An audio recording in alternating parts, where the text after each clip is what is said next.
Such sights to show you. Hell yeah. Well, how you doing tonight? I'm having this problem where I can't sleep tonight. Gotta run, gotta hide. Anyway, tonight we missed out on last night, and I want to apologize. The Super Bowl or the big game ran really late last night, so we weren't able to do our commentary on Nightmare on Elm Street 4 Dream Master, which is like a comfort movie for me. I love the original movie. I love them all, honestly. I every one of them. Maybe not the remake as much, but but I've only seen it like a handful of times. But you know, we grew up with these movies. We love them. Now we're gonna sit down and watch it together and talk about um, one of our personal favorites. So if you've never sat with us on a commentary, it's been a while since we've done one, but we got the movie queued up. We're gonna hit play all at the same time, and we're gonna just kind of talk about the movie. We had got the opportunity to chat with Lisa Wilcox about this, Ken Sagos about this one as well, and so there's a lot to say. Nathan loves it. I love it. Seth loves it. Seth and I gushed about it just talking to each other on it, and I know we did a whole show on it last year. I'm in my living room. If you can't tell, these are windows right here.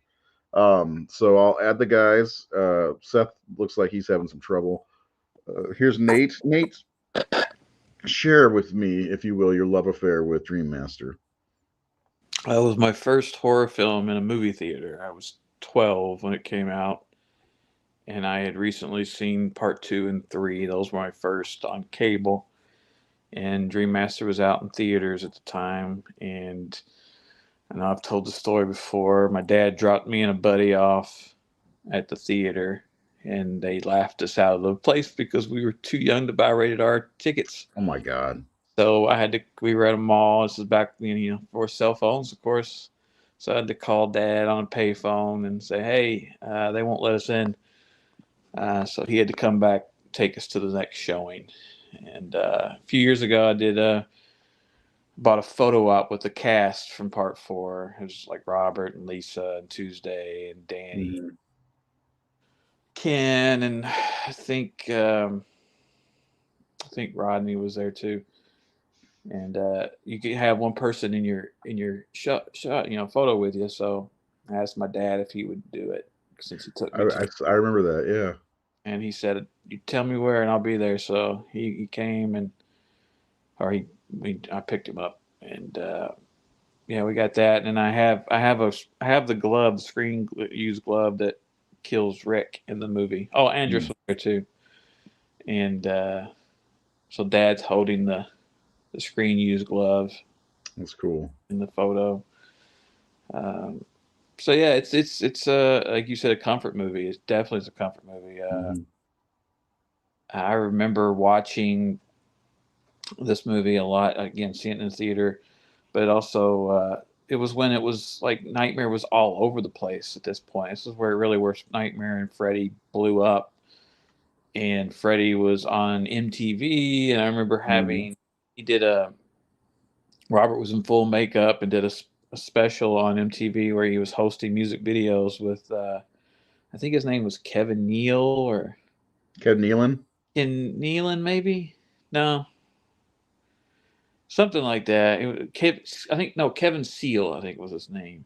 He was a VJ, kind of comedy guy, and he was hosting. He was walking around the Elm Street house trying to find Freddy, and Freddy was stalking him, and they would play music videos. And they played like Dream Warriors, of course, and Ready for Freddy. But they also played like Alice Cooper's Welcome to My Nightmare and Ozzy Osbourne's Bark at the Moon. And That's cool. I wish I could find that to watch somewhere. That'd be I so cool think to it's watch. online. I do have I had it on VHS, watched it all the time because I copied it when it aired.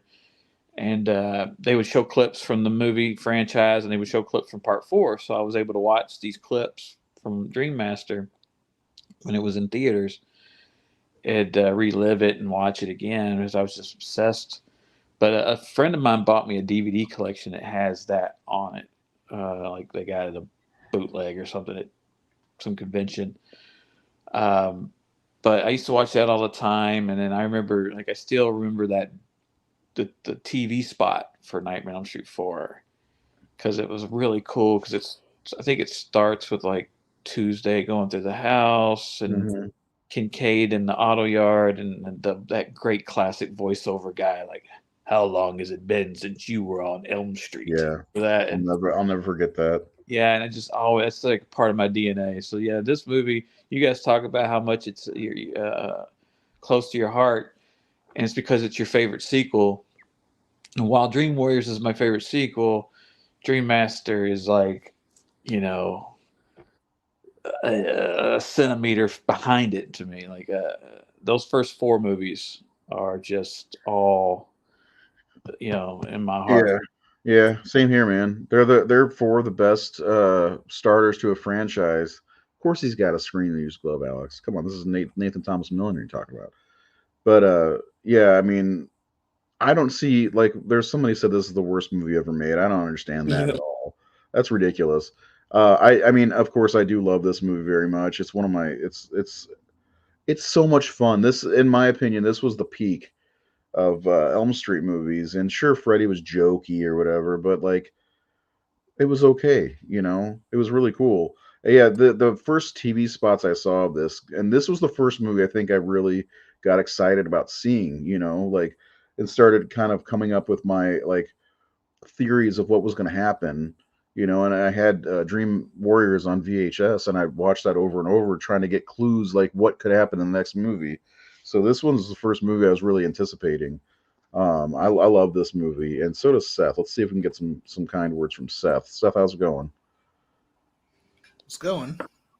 It's going. Sounds like it. So tell us your journey with this one before we get started.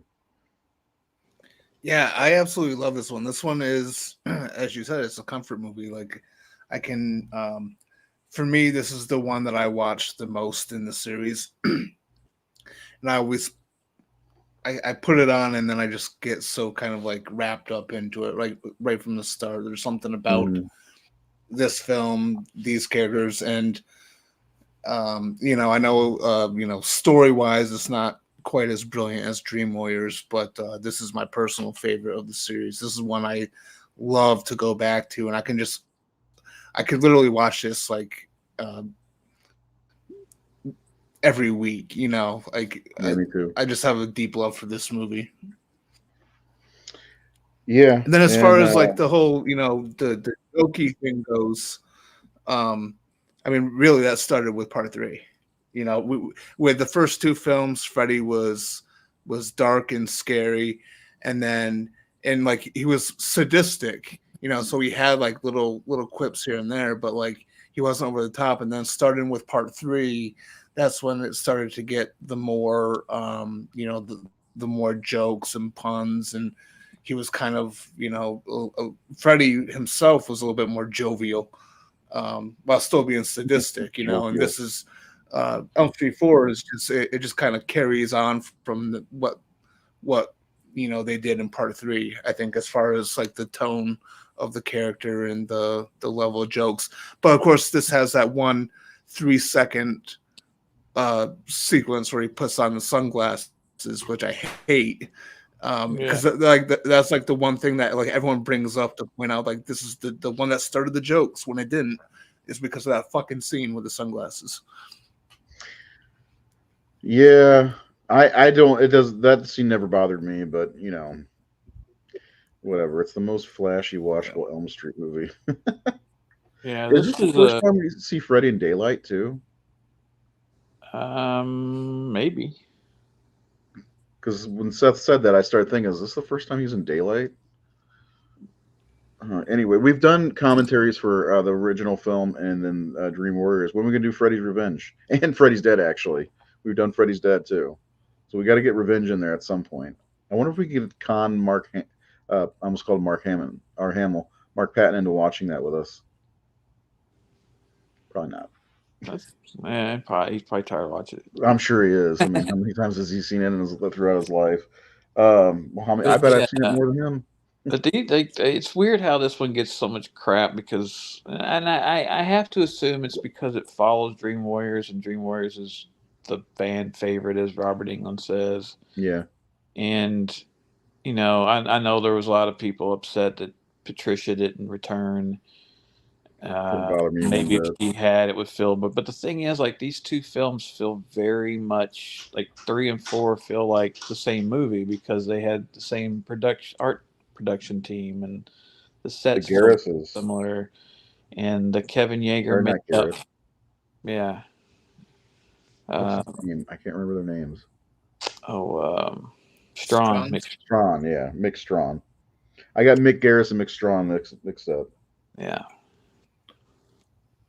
Um, so I mean, they're very very similar in look, and it was really after this one because I mean both 3 and 4 are very cinematic in their styles. Chuck Russell and Rennie Harlan, of course, went on to make huge blockbuster movies, and then Stephen Hopkins, who did 5, did blockbuster movies, but Stephen brought a very German expressionistic, artsy, comic booky vibe to and gothic vibe to part 5. It was very stylized, and then part 6 was very John Waters and comedy and Looney Tunes, and so. But part 1 and 2 to me feel like they're so alike because of Jacques Haken shooting it. They're both take most of the sets are real world sets, suburbia, whereas 3 and 4 went into this magical.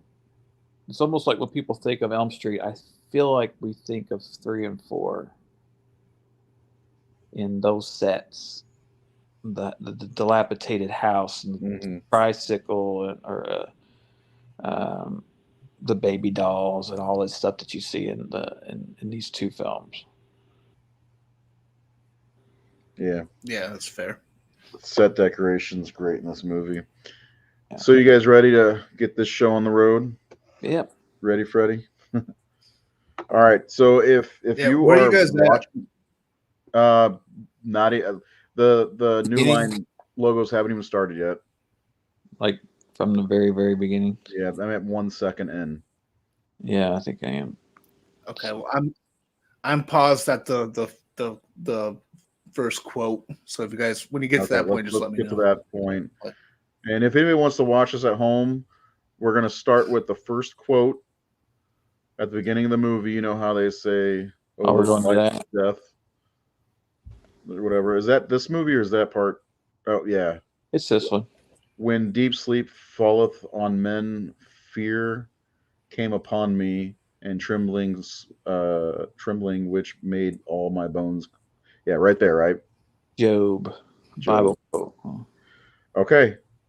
If anybody watches with us, this is where we're starting, and we're going to go through and just chit chat about the movie. And you've seen a commentary before, right? Come on, this is how we're going to do it. And like I said, we had 2 of the stars, if you will, and Lisa Wilcox is one of the stars for sure.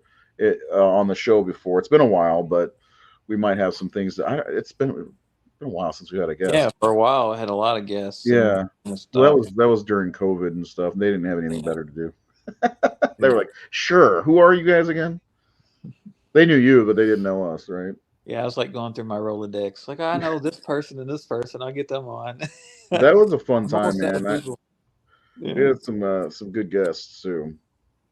Yeah, we did. I tried Googling it, and it came about Dead by Daylight, whatever that movie is or game is. All right, ready? Yep. We count down from 3, 3, 2, 1, go. There's everybody loves part 3. And I get it, but there's something about part 3 that is kind of stale to me. It's like, It's like the overplayed song. yeah, I Yeah, think it like is. yeah. I also don't think the sound design is very good in that movie, if that makes any sense. It's odd because a lot of times like there's some shots where Fred like they forgot to alter Robert's voice, Yeah, and then the score is not that great, but the score is fantastic in this one, and the music, the score, the Agreed. soundtrack to this one, starting with this Tuesday night song, Nightmare, which is yeah, I love the song. I I do have it too. on my iPod, on my iTunes, and anytime it comes on, I bought the album from Tuesday that she released a while back. Yeah, I do sing this song quite a bit. I have it. I listen to it in the car. This and what's this, the Vinnie Vincent Invasion song? Yeah, Love Kills is my Well, favorite of the whole it franchise. Yeah. dude, it's a great song, underrated, and they didn't use it almost at all in the movie. It's like you can barely hear it in the background in the diner scene, Yeah. where they go pick up Alice, and it's actually a really good song. I prefer it to Dream Warriors, to be honest. Maybe I'm just an edgelord. I just realized, like, my first movie, Girl Number Three, there's like shots of me on the ground drawing a pentagram with chalk on the ground. It's like Oh, this. the influence is deep. Yeah, I didn't even think about it. Yeah, I love this song. I mean, for people who don't know the story, I imagine a lot of people watching do that. Tuesday was a recording artist and told Rennie that she could make a song, so she just went and recorded the song, wrote it and recorded it, gave it to them, and didn't hear anything. And then when she went and saw the premiere, it's opening the movie, and she didn't get any payment for it or anything. That's a way to save a buck. Jeez. And she had to get permission to put it out.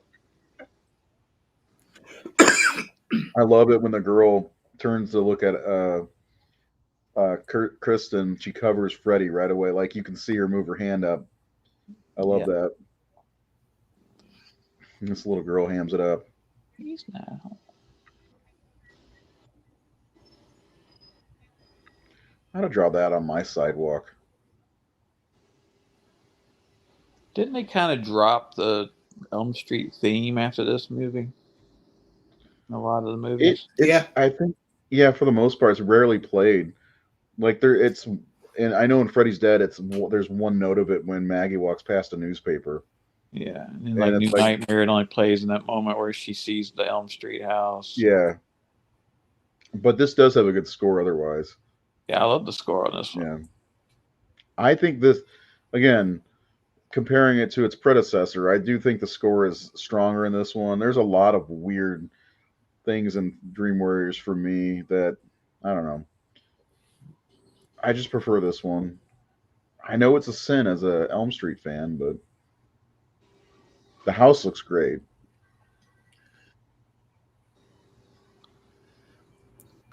And I like Tuesday I don't know. Night. I mean, I think Rennie Harlan directed the crap out of this movie. Like, like the way this movie is shot and stuff, it has a lot of energy to it. Yeah. Especially this opening inside the house. The whole house feels like it's alive. And the fact that the writer's strike was going on and they really didn't have a complete or sound strong script, from what I understand when they wrote it, or when they were shooting it, they were just kind of making shit up. So the fact that it works is amazing, really. And it really, like you said, it goes to Rennie Harlan having vision and having a visual style. I mean, this is one of the prettiest ones to look at. Yeah. Without doubt. I mean, people look at this and say this is terrible. This is really good looking stuff. The Elm Street films in general are just on another level, in my opinion, when it comes to 80s slasher films. They're just the best. Visually, creatively, artistically, even the makeup artists of that generation, said, we were working on these things and we were doing a Halloween or we were doing a Friday or we were doing a nightmare. And he goes, and every time we got a nightmare, we were excited because we knew we were going to get to do some cool creative shit that That's no one had true. done before. And this one is the fucking buffet of special effects artists. Like everybody who was fucking awesome at that time, other than like Botin and Baker, are on this movie. You got Beekler, you got Mad George, you got Steve Johnson, who just done Ghostbusters a couple years before this. I mean, it's a who's who. Kevin Yeager, the K&B guys. You had Howard Berger applying Robert's makeup. It's literally a who's who of makeup effects back then. Yeah, and they did a great job, every single one of them. And let's not forget about Yuki, the one who fell holding the giant Robert torso. I love this set, by the way. Oh, yeah. The boiler from this to where it's lit later. I remember being so excited to see Joey and Kincaid again. I'm so obsessed with the Nightmare movies by the time it's a matter when I think about it. Like I just seen it maybe a month later. I'm seeing this one in the theater, but like at that point, I'm in love with these characters so much. Sean says something really interesting here. This feels like the last true Elm Street movie. Dream Child kind of went on its own thing, and so did 6, of course. I kind of agree with them because even though Alice carries over and Dan and the next movie, it doesn't feel as much like an Elm Street movie and that might be Hopkins' vision, but yeah, there was something very different about. Well, yeah, it's a combination of Hopkins' vision and the score for that as well, which didn't have any of the Elm Street themes in it. And yeah, like I feel like if you put this score with Dream Child, it'd probably feel a bit more like an Elm Street film. But yeah, see, there's the Elm Street theme right there. So let's count how many times we hear it. That's something I felt that they should have. That's one. Like the remake's got a good score. It just doesn't have any Elm Street theme in it. Right. If it did, I wonder if people would feel a little warmer to it. Tuesday Night Singing again. Here's a set I visited when I was. Yeah, you saw this. I went to this house. Yeah. Did you go do karate in the garage? No, they wouldn't let me. I asked. I tried to climb in the window and avoid all contact.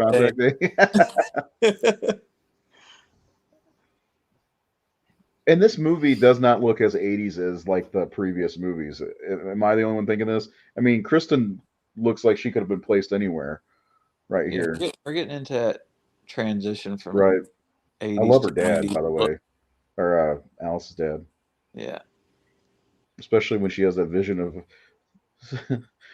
what am I, a fucking rabbit? He doesn't say fucking, but you know. Lisa Wilcox.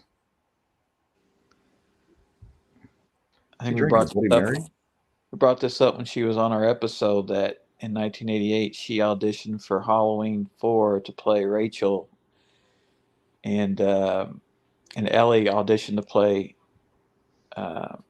Alice in this. So they both auditioned for it. I don't know. Like, I don't see. I can see her. First of all, I'm glad that she played Alice. I don't see her as the other character. What's her name? Rachel. Ellie Cornell. Yeah, I don't see Lisa Wilcox as Rachel. They're both very well cast in the right spot. I agree. Brooke Theus, I knew her from just the 10 of us. Oh yeah, one of the 3 daughters that are from Elm Street. Yeah, Heather Langenkamp and what's her name, Joanne Willett. I've met all 3 of them. From she was in part 2. Yeah, she was on the bus. Yeah, there he is, sexiest man alive.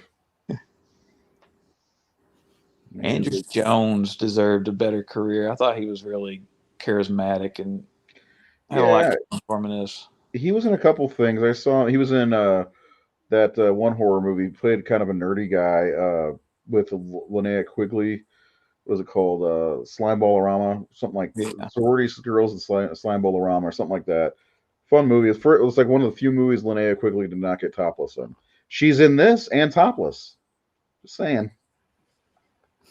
I got to meet Toy and Brooke for the first time last year, I think.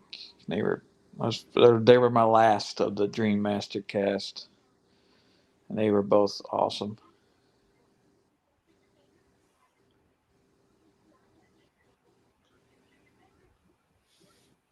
Get a VCR and a date of the movie right there. What's a VCR? That dude was in a lot of '80s movies. Yeah. Well, he was in the program, the Oh yeah, football movie. Yeah, and I think he was in a baseball movie too. Was it Mr. Baseball with Tom Selleck? oh yeah, possibly. I'm not sure what school this was. I didn't visit this location. It's funny how the school changes in every movie. Like in the first movie, it's that kind of iconic, high school that you Like my see. elementary school when I lived Yeah, at Churchill Downs. Yeah, the second one was the same school in Karate Karate Kid, Kid. and it's so funny because like they got the same lockers, Yeah. and I did go to that set. Do you think Uh, Daniel LaRusso went to school with uh, Jesse? Maybe they both dated Lisa. I think it was an elementary school in actuality. Yeah, I think that's right. Which is funny. Like I know it was filmed in California, but like I lived in San Diego in the early '90s, and my elementary school looked exactly like that. Outside lockers and all that stuff. There was no inside hallways. It was wild. Here in the Midwest, you don't get that. Plus, you gotta love his style, the hair, the Yeah, jacket. the Ferris Bueller going He look on. no he he looks like Angel from Buffy. Yeah, All right, I got to moderate a panel with Rodney and Ken, and they were fun. we should They have still have a Ken on good the show. relationship. I love that image of the claw Oh, marks. I drew that So for Mick Strawn's book cover. He did yeah, a making of the movie book. Mhm. That was what we did on the cover. Yeah, I have that book.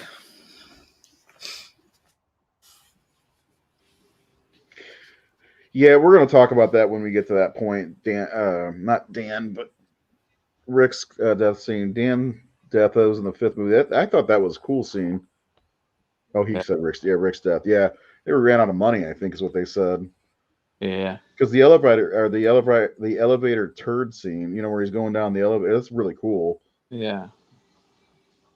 So is the scene where he's rocking out to that whatever song Then that they is. said they like cut it, or Rennie didn't do it because he didn't like Andress because wasn't Rennie like sweet on Tuesday, and maybe she was flirting with Andress, or I don't know, or he was flirting with her.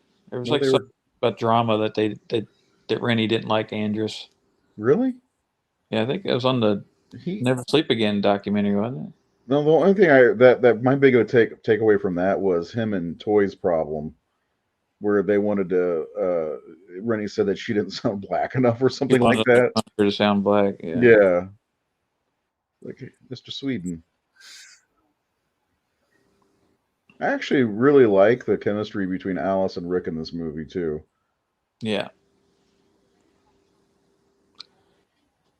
They kind of feel like legit. And I admit, I would complain too if I came home and that's my fucking dinner. Just saying. Little bowl of lettuce and cheese. Now, I don't know if you guys saw, but around here he was in some Domino's commercials, the dad. I don't remember that. The Noid. See the Noid? He looks like him. Are you awake or what? Dad, don't start.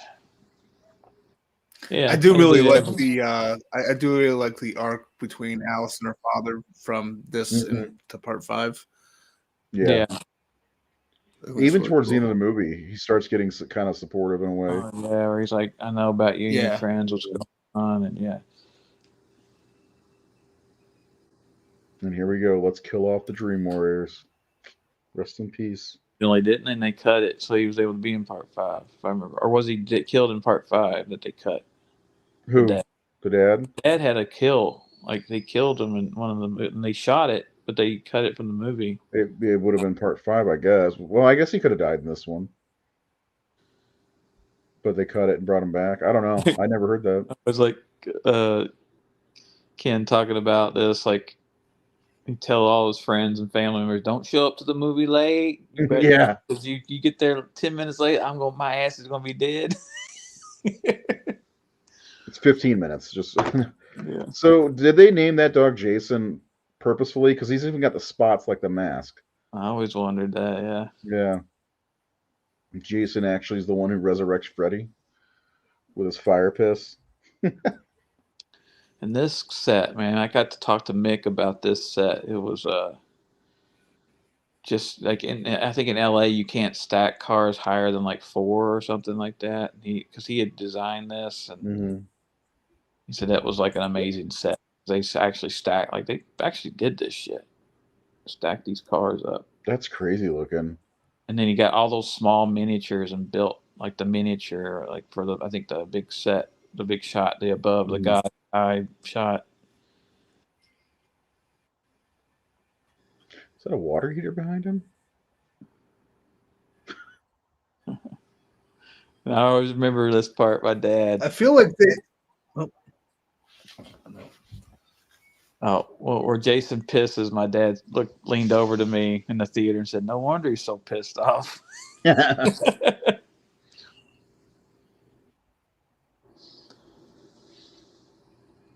right, one of the greatest resurrection scenes ever. I was about to say that. The art design around this and how they were able to put them together, it's only rivaled by Frank in Hellraiser. Yeah, I think Frank's is better, possibly, but this is awesome. It was probably inspired by that scene, honestly. I could see that. Yeah. Seth, which one do you think's better, this one or Frank? It's Frank, Uncle Frank. You remember?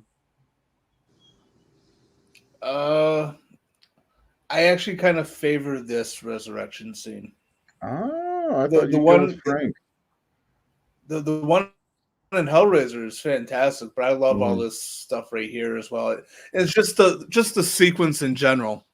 Yeah, you know, some people complain about the dog piss and fire, but it's like it's a dream sequence. Dreams don't make sense. Things that happen in dreams don't often make sense. You know? And then it's just this point here where he comes up, and then when the camera pans from the shadow and then up his body, and he says that line. It's just this whole sequence, this whole resurrection sequence is just amazing.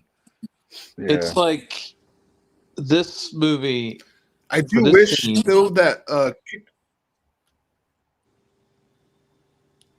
what I'm saying is like this scene really slams home Freddy Krueger being an icon. Yeah. That silhouette, man. Yeah. The glove coming out. I mean, it's like, grab the hat. Yeah. The dusting off the hat like an old cowboy almost. What were you saying, Seth? There's a bug. It's cool too because it still kept his face in like the shadow and stuff. Yeah. Although on some VHS tapes or DVDs, it was too lit, so you could see him, and you could see he didn't actually say the line. Oh yeah.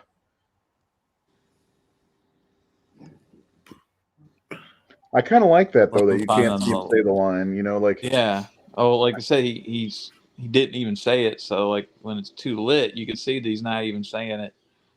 It's just an ADR line. Take that, motherfucker. Take that, motherfucker. I love that fire coming out of front. Like, almost Christine. It takes you back to Christine a little bit. Yeah. Kincaid's death isn't great, but this whole build up section of the movie's awesome. Yeah. But I like that they have this little banter between the two of them. Like whenever I still think that he should have at least survived all the way. Yeah, I would have. I feel like it. Well, at least until Well, at least until the start of the third act. Like, I would have been fine if they killed Kristen and Joey early on, and then you had Kincaid as being the last Dream Warrior, and he's kind of with Alice and her friends and all that. Like, Yeah. I kind of would have liked that a little bit because I like Kincaid a lot. I think he's a great character. Me too. He's my favorite Dream Warrior for sure. character. And It's creepy. Dream Warriors, you know.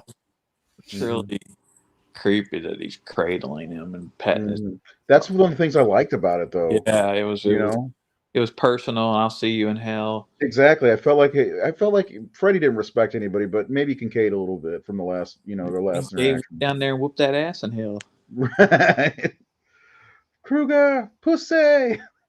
I knew he was a little chicken. Fuck you. You sit down. I love Kincaid. Hey, when I met Ken Sagos at one of the cons, I asked him to put that Kruger pussy on my when he autographed it. He did not want to do it, but he did. He's such a teddy bear guy. Right? Yeah, he's nothing like Kincaid. And Joey's death. The good thing is, sure, they killed off the Dream Warriors right away, but at least they had awesome deaths. Like, not deaths, but their dream sequences were so cool. Like, even Joey's is perfect for his character. Yeah. And the use of the waterbed, it's so 1980s, first of all, waterbeds. Who has a waterbed anymore? Seth, I bet you do. Idle plan.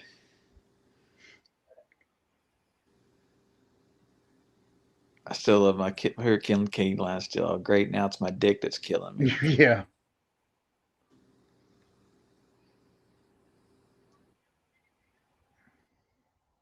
Who's on the cover of that Rolling Stone? Looks like no, this is it too early? This is too early for 90210. Okay. I can't tell who that was. Boobies. Cover your eyes.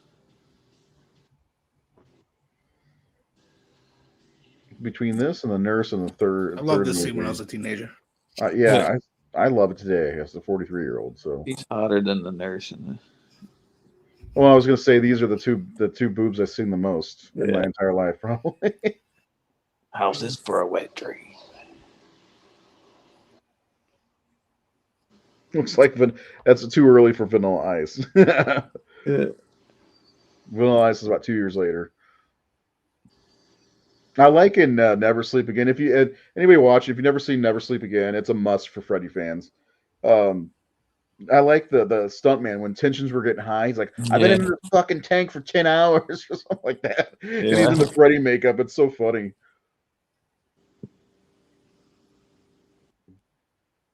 I always was confused. The lighting in this movie is so cool. What's going on? When his mom finds him. Mm-hmm. Okay, so now here's a question. We're getting to that scene where Lisa, Alice kicks her shoe off into the fish tank, right? Swish, kill the fish.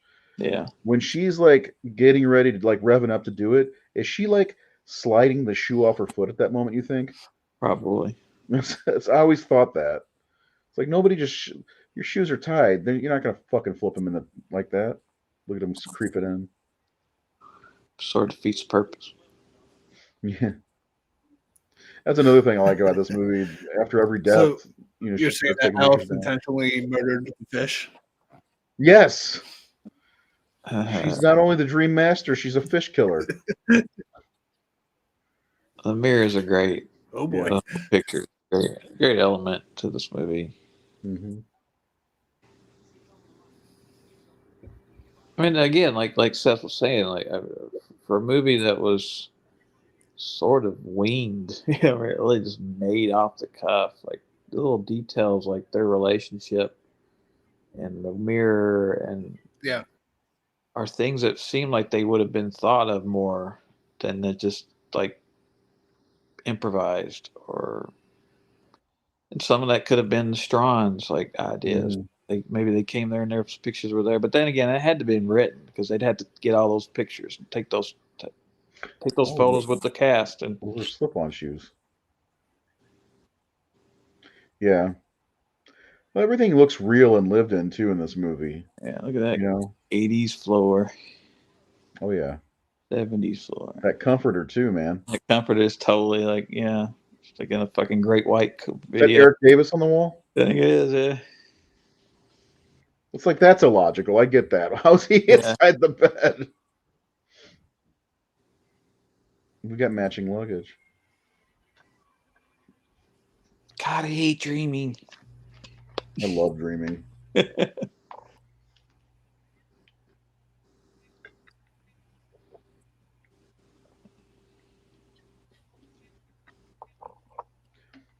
I should get an award to the makeup people to make Lisa Wilcox look homely. I know.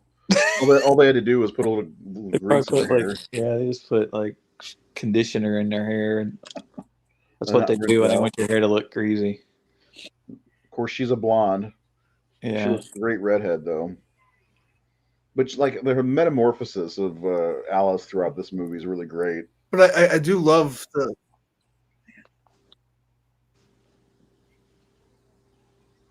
Yeah, I was just gonna say that. Sorry, Seth. You just love Lisa Wilcox stuff. I won't tell your girlfriend. Now, it's that fucking delay that I have. So like every time I go to speak, it's like silent, and then when I do speak, then all of a sudden you guys are like already mid sentence.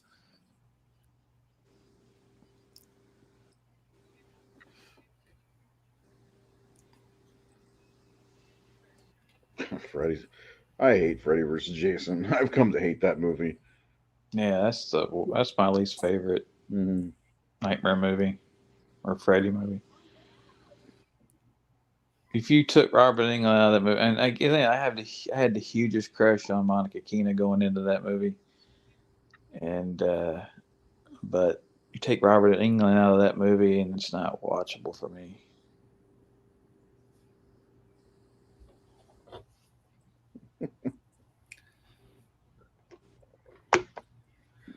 Someone really should have told Ronnie Yu, "Fuck you, no, it's Kane Hodder." I don't care if you like this guy.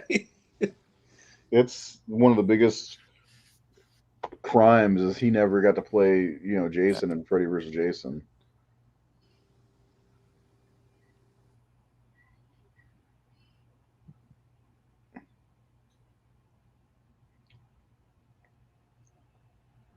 Now, when you guys first saw this, did it bother you that they killed off the Dream Masters right away or the Dream Warriors right away? Seth, you go first. Yeah, a little bit for me. Did it? Even a little bit for me, yeah. Okay. Because like I saw these in high school, and I borrowed all the VHSs from my friend, and I really and I was loving them. And I especially loved Dream Warriors. I still do, but when I got to this one and it started off with them dying right away, I'm just like, oh, well, that sucks. But clearly it doesn't bother me too much because this is my favorite sequel. Right. Well, you, Nate. I don't remember it bothering me. Yeah, I didn't either. I think if it had been Patricia Arquette, it may have stung a little bit more. But I don't think I was in love with them enough yet. Because I just started watching these movies. And I wasn't, I didn't have all the baggage that fandoms have where you're like, well, I'm really married to this and married to that. Like part 2 and part 3 were so different from each other. And those were the first 2 I saw on the same night. And it was like, so I was just kind of like, well, I guess they're all different. Well, I think, that's kind of the same thing. I mean, it was Nancy and her crew in the first movie, Jesse and his friends, then, the sanitarium or whatever, not Smith's Grove, geez. God, Weston Hills. And then this one, you get those 3 hanging over and then, passing the mantle off to the next, class or whatever.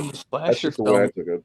Yeah, in the slasher films, traditionally, we don't see a lot of carryover.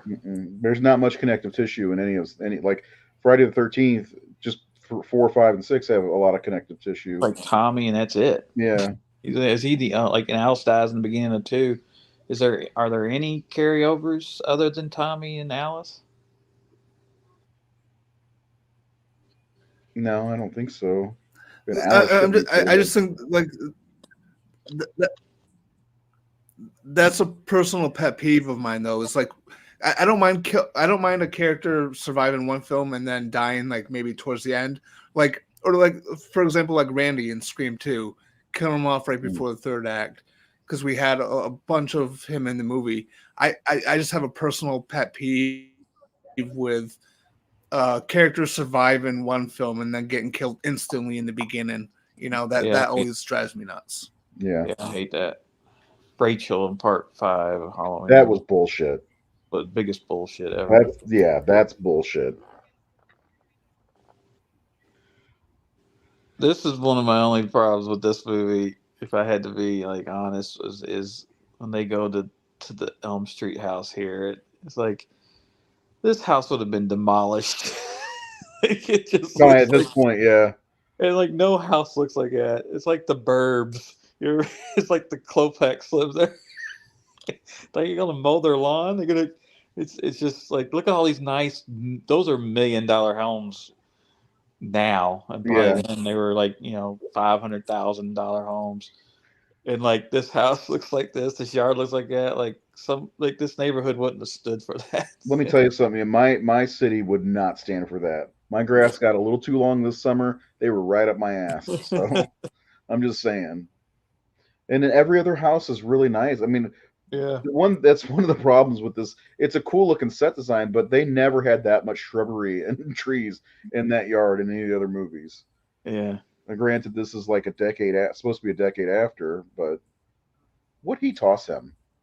Football. Was that a football?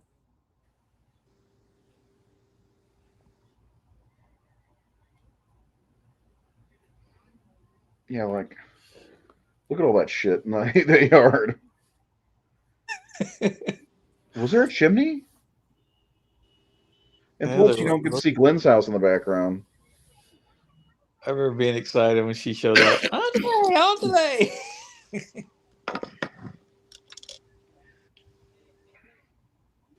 It's Kristen's bitch mom. And of course, she's the mother of Violet from Friday Part 5.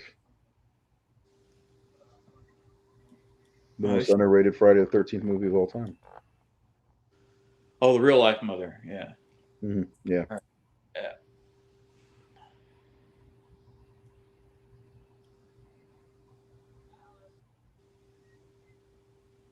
I love The Burbs too. That's such a fun movie. Yeah, that's my favorite Joe Dante movie. I saw that in the theaters. I wonder what Seth's favorite Joe Dante movie is. I wonder.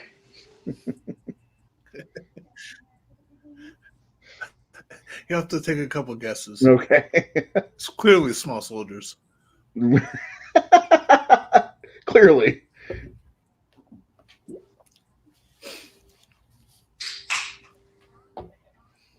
I don't think Tuesday Night was bad at all.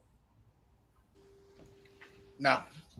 And honestly, I don't quite understand the attachment so much to Patricia Arquette. Like, she was there first, but I didn't really think she was overly special in the role. So I thought Tuesday did fine. This is unpopular opinion, but I prefer Tuesday Night to Patricia, actually. I thought she was really good. I know some people can't stand Patricia Arquette because of how screeching her screams were. Mm. Although, like, to me, I'm like, dude, she had an amazing movie scream. Like, she has one of the best screams ever. We went over this in therapy. Take that to your father. Come on, man. But that glass that she broke. It was just a perfect drop. I don't know. I thought she did a great job in that scene acting until she drops her coat. Oh, yeah.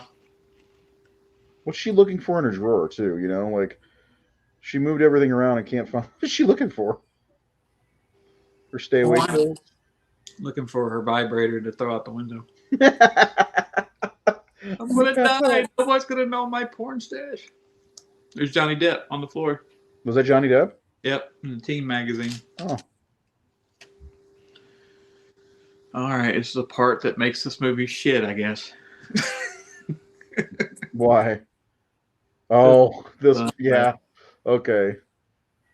Because that's how trivial people can be about things. The only reason it's shit is because she's wearing that little skirt. Yeah, why she got a skirt on? They shot this like apparently it was like freezing. It's like a little river or pond or something. Yeah, but the part with Robert Englund putting the sunglasses on was in a parking lot, wasn't it? Yep.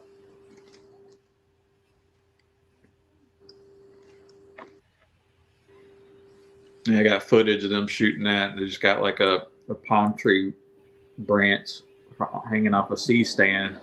Robert standing there.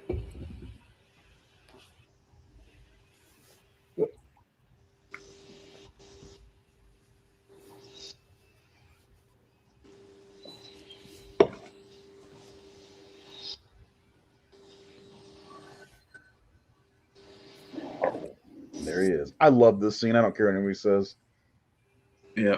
I love the Freddy glove, shark fin. It's so cool.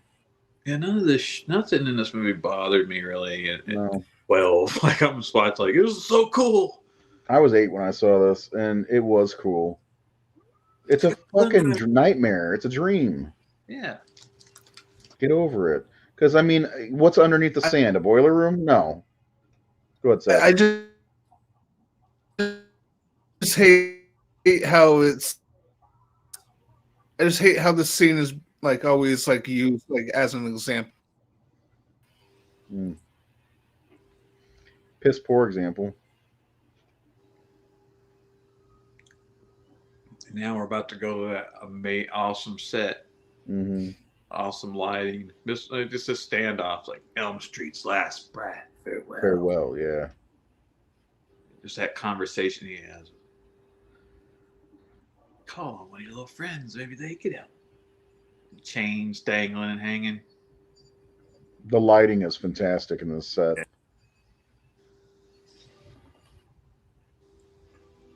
That's so beautiful.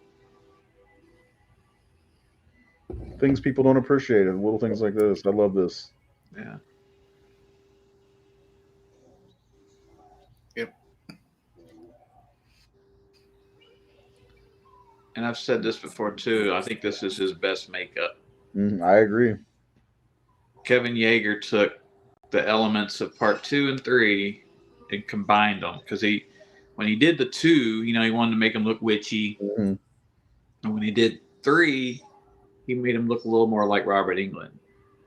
And he realized in part 3 he looked too much like Robert. He didn't look like Freddy. So he took the best elements from part 2 and the best elements from part 3 and combined them. And I think Robert, I told not Robert, what's his name? Howard Berger. I met him. I told him, I was like, you did I told him how amazing Freddy looks in this movie. He goes, well, it was all Kevin's work. And I'm like, yeah, but you applied it and did the paint. He goes, oh, it's only 3 colors. I'm like, yeah, but every photo I've seen, whether it was well lit or behind the scenes or whatever, Robert looked amazing in part 4. Love the glove in this one too. Mm-hmm. There's another scene where he didn't move his lips. But I think it's okay. It's a nightmare. I love the soul chest too. Yeah, getting to see them again was cool. It's only 2 movies we see it in, right? Mm-hmm. It's weird. Like, the makeup they did for Tuesday night when she's all fiery or whatever looks really strange. Yeah. Greetings from hell. And that's my autograph with Tuesday night. She was really nice too, meeting her. Yeah. Actually, all of them were really nice. No one was as nice as Amanda Wiss, though.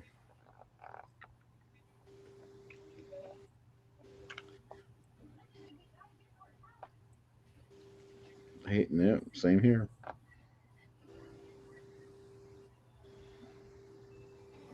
I do like that in Dream Warriors, how close Nancy and Kristen get.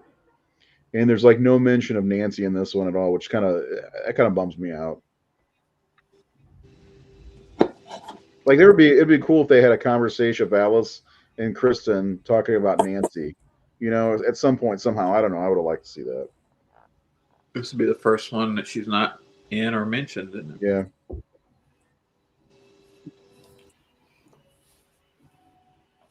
That's another thing that bothers me. Everyone's buried next to each other.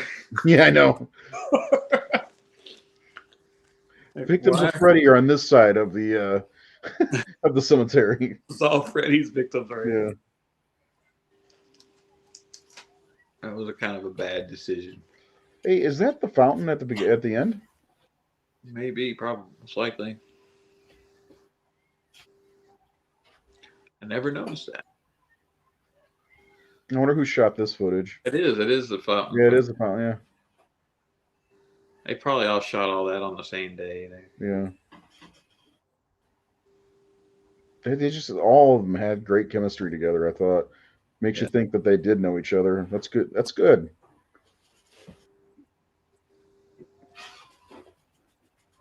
It's one thing about the Elm Street movies over Friday the 13th. They always get good performances and better actors, in my opinion. Although it kind of makes me want, like, it is kind of odd that Dan just goes to the Elm Street house with them. I'm like, well, how did Dan get incorporated? Because they didn't know him. Well, no, he was friends with Rick, though. Well, Rick says he was, but he goes, don't tease her. He goes, well, I would if I did. He didn't know him. Right? He goes, I would introduce her if I did know him. He says he's a friend of him, but then he said, don't tease her or something. And she's like, well, I would if he was. But all of a sudden, they show up at the diner, like, hey, we're going over. And it's like, yeah.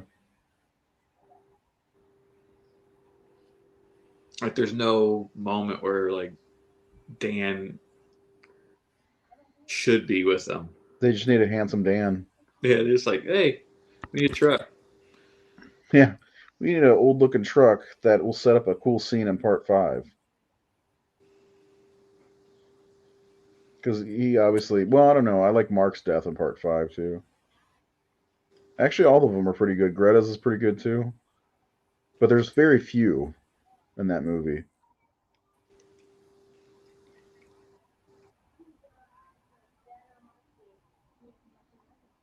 We have matching luggage.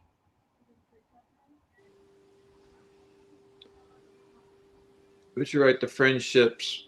This is one cool thing. Like, there's those movies where if you have the sequel and you have a recurring character, like in the second one, and the next one, Lisa has all these friends, but it could have been Dan's friend, But, like, that's the thing. Like, these could have been Kristen's friends because the people she knew in the previous movie were in the hospital. Like, yeah, but these could have been her friends before the hospital. Yeah. Yeah. So it's not like, oh, she's just all of a sudden got who know. Because usually in these slasher movies, if there's a survivor, like all of a sudden she has all these new friends the next year. Honestly, if all your friends died, and I'd probably stay away from that person. What happened to all your friends? You're the, Especially if you woke up in the quiet room with 3 dead kids with you. Right. Or Kincaid did, right? Yeah, I guess so. What? There's a big plot hole for you.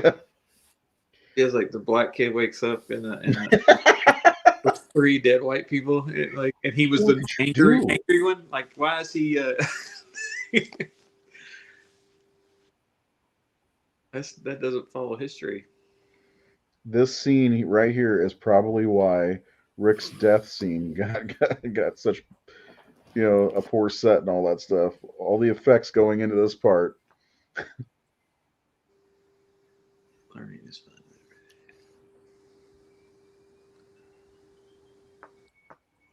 It's probably just animation, I'm sure, right? Not like any kind of special computer animation.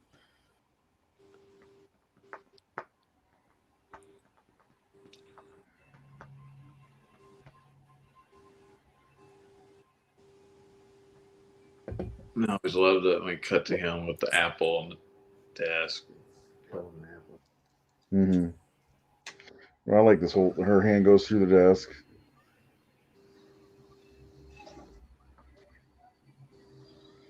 You can't pull yourself up, Alice. Come on. And what is that thing?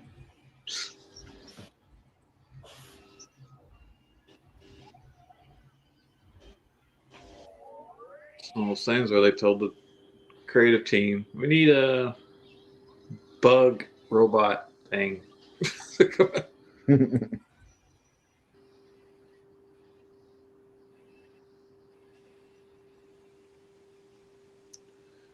Even like the floor, the way the floor was painted, brings that element. Everything like looked like it was coming in towards her. Yeah. And now that's a good blade. Just great lighting in this set.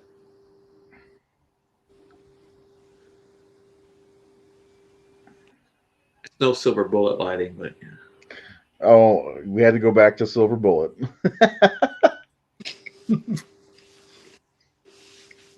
Well, this isn't an after-school movie like Silver Bullet. And as much as I love Silver Bullet, I'll admit it does even feel like a after-school special.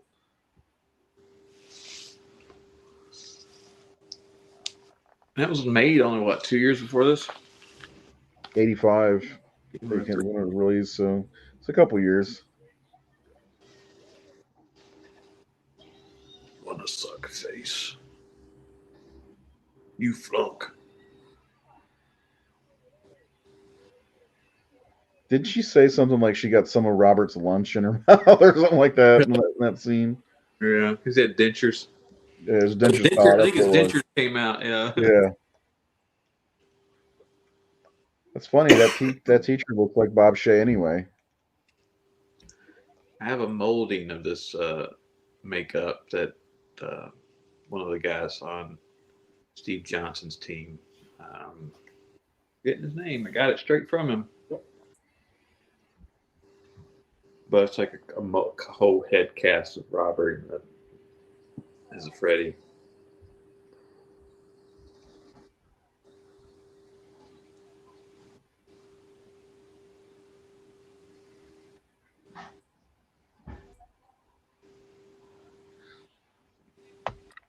Hey, babe, what's going on?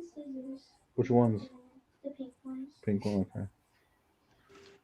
Watching Dream Master. Me and Emma are gonna make an EP, like an album thing, together. Yeah. And I'm gonna be the singer. Oh my gosh. And we thought of one, and it was called Fake Friends, and we were thinking about how to do it, and we were gonna ask if Grandpa could do like the guitar part in it. You're gonna make your own album, huh? Yeah. Okay.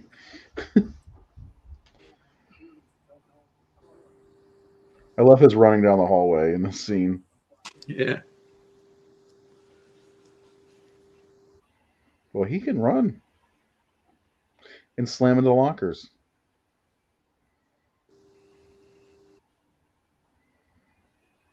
What the fuck is that thing anyway, for real? Just a bunch of shit and put together? Yeah. I wonder if I could find like a way to make that for myself, like the parts, you know? Be a cool thing to have. Yeah, I've thought about it. I'm sure it was just random pieces of shit around With a 9-volt battery and just stuff sitting around the makeup department, like you know, like the lightsabers in Star Wars, right? Like, you know, lighting equipment. Just glue this on, tack that on. It's funny to me that she has to pull a power cable out of the wall, yet it has the 9-volt battery. Yeah. Excuse me. Yes. We make whatever we want to happen. Yeah. So he goes in there to get a pack of gum. He went in there to see Alice. Yeah, I know he did. He likes that greasy hair, that homely look. He's just a very... She's a career woman. She's going to be there for a long time. He knows it. I need gum, and they had it there. I'm craving it. Craving. Craving out. Juicy fruit. Juicy fruit. It gets long-lasting flavor if he gets Big Red instead. True. And she's Big Red. Snickers bar on the counter there. Some Tic Tacs, maybe. See, I wish they would have had a conversation with her and Alice. I mean, her and Kristen about Nancy for some reason. I don't know. Like, I think it would have been great. I've always would have liked to see Alice and Nancy in a movie together, even though that's impossible. Nothing's impossible in dreams. He even had a date. He went in there to get some gum. Hey, babe. He's a baller. I'm gonna pull in this diner and get some gum. He's got to line up his next piece. Gonna get her pregnant. It's like Tracy Morgan. I'll get you pregnant. Get you pregnant, girl. Everybody get pregnant. Dan wearing a hoodie without a t-shirt under it. What's he thinking? Gonna sweat. Yeah, dude. That guy may have got a lock in the back. Stunt pay. You're right.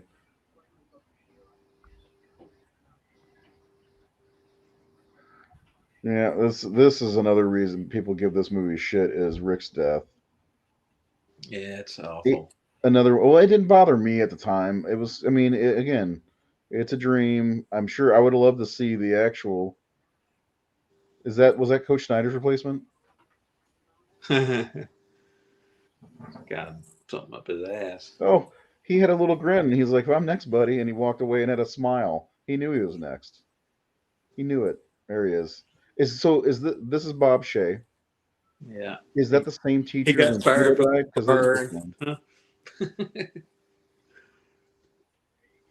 His history is today.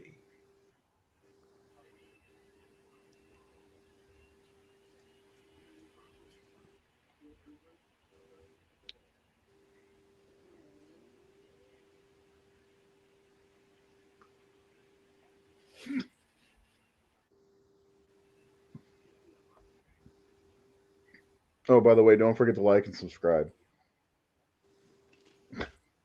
Forgot to throw that in there.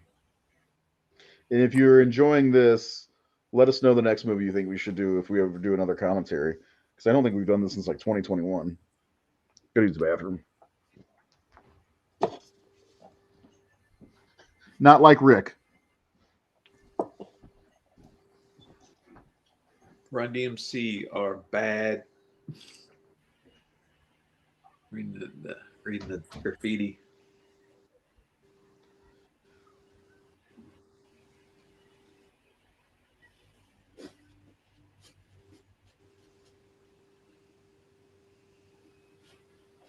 Seth, what was his original planned death going to be? Wasn't it like it's in the script, isn't it?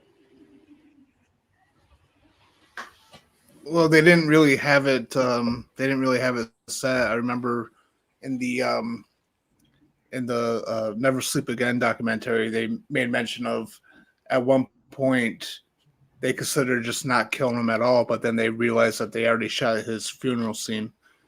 Oh yeah.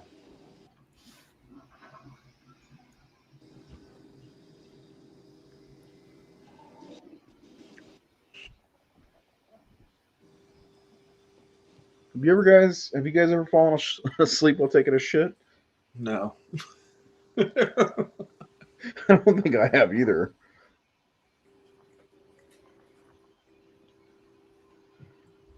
I mean, I don't think the set looks bad. I think it's just because he's invisible. And Yeah. Where was Robert on this day? They just had no money to pay Robert.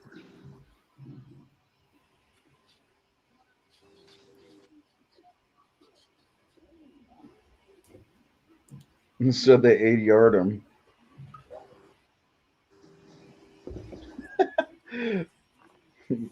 Somebody has fallen asleep while taking a shit.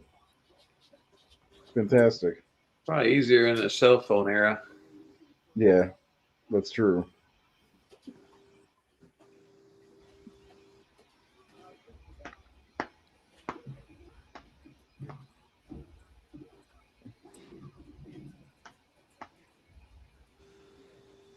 He still has his chucks on.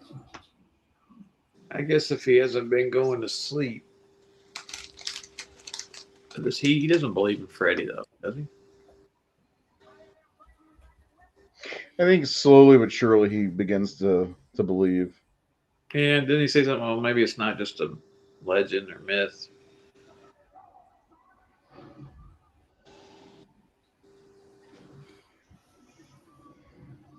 Did that really happen? Or was that part of Alice's dream? And was Bob Shea okay? Was there an explosion? Looks like a set from Can enchiladas. I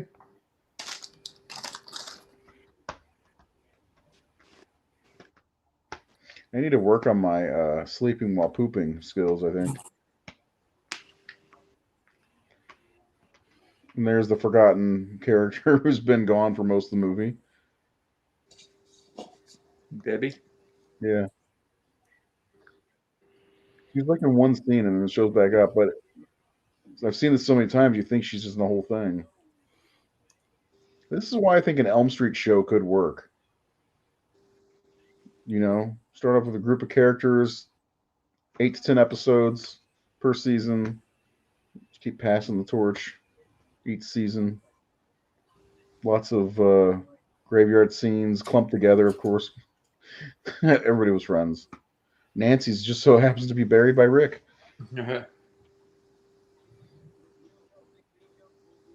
Is this a different? I'm sure it is a different cemetery from the first movie. I don't know. It's a pretty big cemetery. Is it? Yeah, I went to that one too. I don't know if it's the same one they shot at. I was watching something a while back, another movie from the 70s, and they were in that same cemetery for part one. I forget what movie it was. This little area where Nancy's sitting on the steps, that building.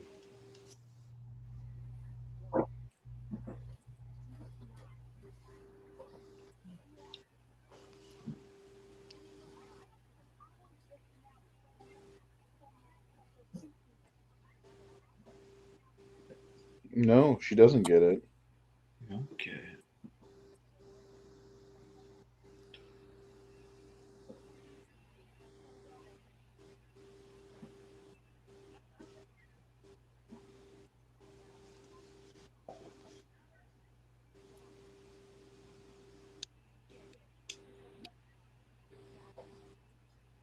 You take my studs. It's like every time somebody gives her something, they die. Like, here, Alice, take this. I don't feel like living anymore.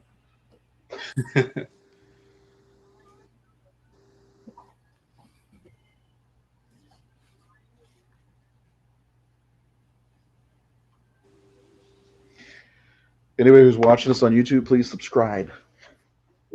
And again, tell us if there's anything you'd like us to do a commentary with while you watch. Let us know, because I enjoy this quite a bit. What about you guys? You want to do more of these? Yeah, they're fun.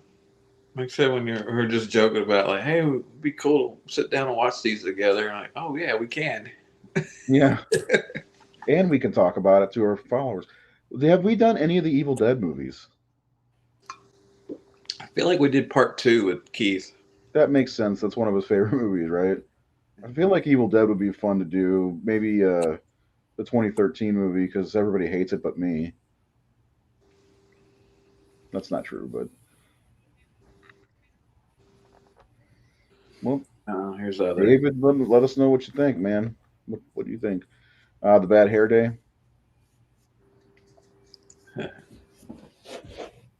Hey, that's not Lisa. It's very brown. Like, did they forget what color her hair was? She's got an exposed brick wall there. That wasn't very common in a suburban home. When I worked for Home Depot, we had 8x10 sheets of fake brick. Maybe that's what it was. It was definitely wallpaper to look like it. It's just Yeah. He has a nice little lounge area and everything. Look at that. They got a living room with a fireplace. That's a nice house. I was just watching Phil Donahue. I like the fruit basket hanging thing. We used to have those when I was a kid. You know, with like the layers of the fruit things that they could collapse if they want. I used to push it up and push all the fruit out and piss my mom off. Yeah. I thought it was cool. You're gonna bruise the fruit. That's what she'd say. Ugh. I think her dad dies in this kitchen in the original plan. No, we've never done Tucker and Dale versus Evil. That might be a fun one. Night of the Demons would be fun. That maybe we'll save that for Halloween season. We've never talked about Night of the Demons, have we? No. Do you like that movie, Nate? Yeah, it's fun. Yeah. Do a lot Your of voice fun. went high up an octave. Maybe. I did the Blu Ray cover for it. No. Yeah. It's Seth, do you like Night of the Demons? pretty. Pretty. By the way, I'm enjoying the new season. I haven't started, but Brenda's been wanting to watch, so I restarted it. So we're on season 3. Yeah. I got to season 8 and Max started acting stupid where I can't even access it. But I was able to watch the new episode last night. Now we go from one of the worst of the movie to one of the best kills in the movie. Best dream sequences. Is amazing. What? Yeah, the roach transfer stuff is amazing. Ooh, Fright Night would be a good one. Welcome to Fright Night. So I think Seth likes Fright Night. I'm just going to speak for Seth from now on. Watching movies that we really have an affinity for is a fun thing because we could, it's just. I mean, there's 2 ways to go. You go with movies where you can make fun of it because you think it's a piece of shit. Is that why we watch Silver Bullet? Or you get the movies where you're like, you just have a real deep love for it. Like we have this one where you can just, every frame of this, like we have, or prison poster. I never noticed the prison poster right there. Yeah. Rennie Harlan's previous movie and the Hairsprays New Line did that, didn't they? Yeah, and John Carl Buechler did the, and Kane Hodder was in that. Yeah. Well, yeah, I like. Why haven't we haven't done Halloween 4 yet, have we? Have we not?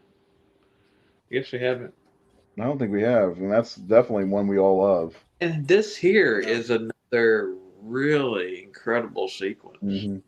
Like, there's just something really great about that. And they're watching Reefer Madness, which is a movie that New Line Cinema, I think it was the first thing they ever released. Yeah, they got the rights to that. Yeah. Which is explained in that documentary, of course, the Dream. This whole sequence is. I don't understand why people hate this movie so much. It's an incredible sequence. Yeah. It's like if you had to pick out one sequence of this movie that to be your favorite, what would it be? It's definitely his death scene at the end. Yeah, absolutely. Yeah. Most inventive. I like his death in part 3 as well, but this one is way better. This is my favorite villain death scene ever. Yeah. Well, I mean, but this scene in particular, though, like all that stuff's happening on screen and it's happening in the theater. The popcorn starts floating away. You know, the Pepsi. It's so cool. I think this is the same location from Scream 2 as well, the theater, the Rialto. Oh, really? I don't know about interior, but the exterior, I think is. Well, yeah, I don't think it's the interior because they didn't have a second deck like this one does. Yeah, I went to this location when we were in LA. Like the outside wasn't open. They don't make theaters like that anymore. We have one here in Louisville, the Louisville Palace. They don't really show. They do concerts and stuff, but they do show movies every once in a while. But the movies aren't that great there. I mean, saw Beetlejuice there, and it looks like the old school architecture. but I've gone to see like comedy shows and um, concerts. I saw Alice Cooper there last. Um, saw Adam Sandler. Did he play music? Yeah, it was him and Rob Schneider. It was his Did he last. play at a medium pace? He did the Chris Farley tribute song like around just a couple of years ago. That's where I saw Mitch Hedberg and Dave Attell and Lewis Black.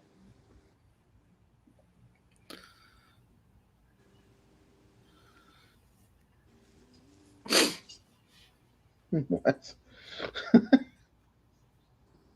If they want to give her a true nightmare, have her in a dream sequence where she's in another sitcom with Kirk Cameron.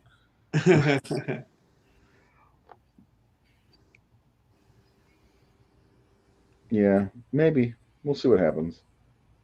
This movie had the most brilliant and unforgettable deaths for me. Interesting. Yeah, and that is Lisa Wilcox behind the makeup, right? Yeah. Yeah, there he is. Had the school posters or like school photos with Freddie in this location, right? The leather jacket on. Oh, you know what's funny is Lisa Wilcox is about that age probably now, and looks nothing like that. Oh yeah. Ricky Williamson. This is Beekler's contribution to the movie. Mm-hmm. The pizza. So what does Robert eat there, do you think? I don't know.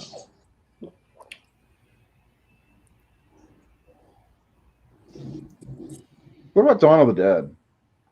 The 2004 Dawn of the Dead. Would you guys ever want to do that one? Or the 1978 one? Either. I don't know. Like the 78 one I would be more excited about watching. I'd be excited to watch either. I love them both. I get tired of the remake because it's too many people. I don't know. I love the opening, the first hour or so.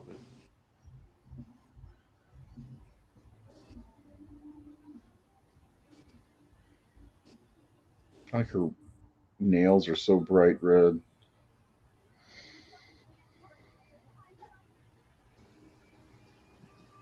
Conveniently, he has that motorcycle in the back.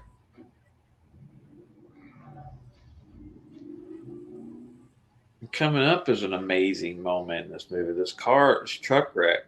You know, that was Mick Strawn's idea. He talked about it. He actually figured out like how they were going to do it, how they accomplished it.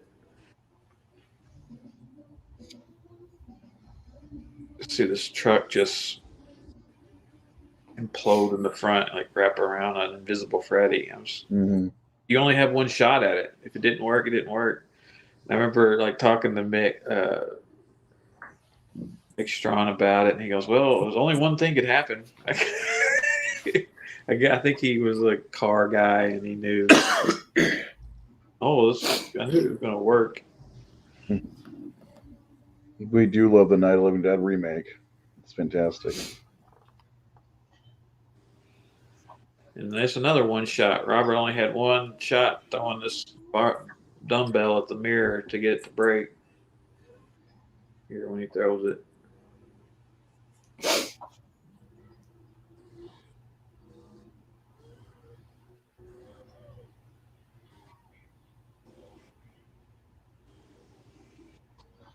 Yeah. Every time.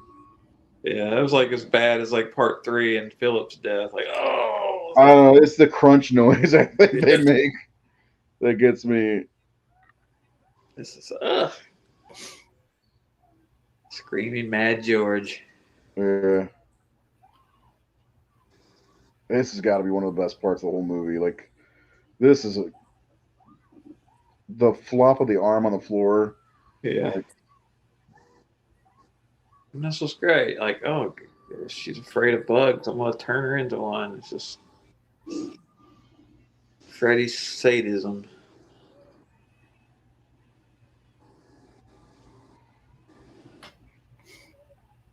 And this is like one of Robert's favorite moments. This whole time jump repeating itself thing.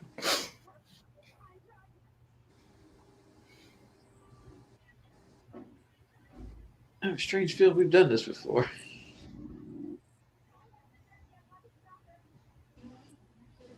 I like Dan. It's the weirdest feeling we've done this before.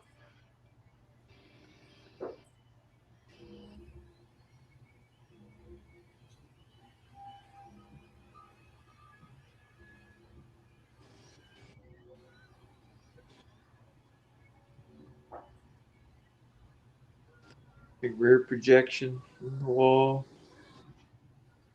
And when she rips her face away.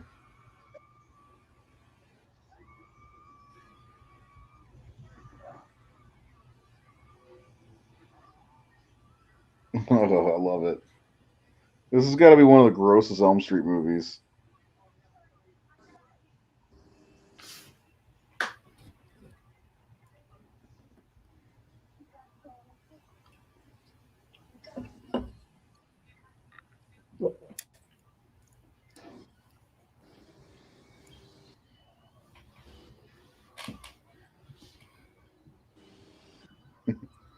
And there's an extra one in there. She's got a mate. You can check it.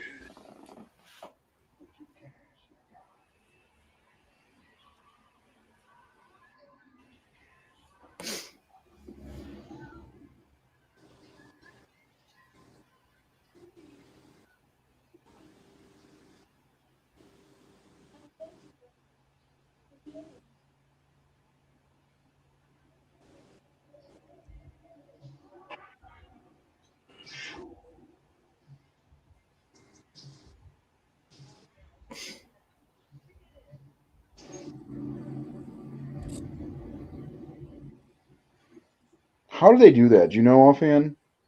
Yeah, so they had. I think. Because that's like the perfect wreck. I think it's like it's attached under the truck to the front.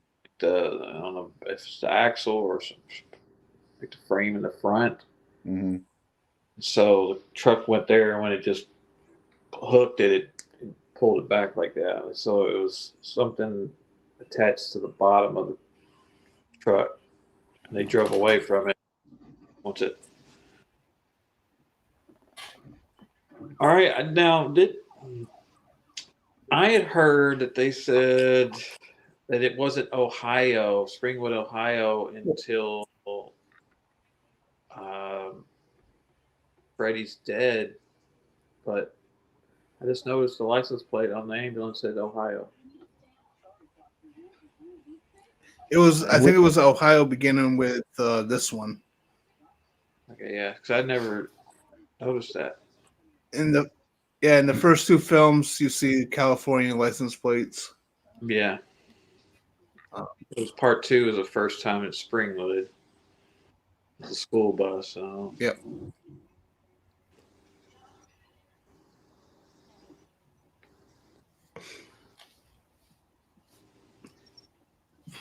I mean, but West's idea was not to give it a state or anything at all, even though it's obviously California. Yeah, it's supposed to be just somewhere in America, right?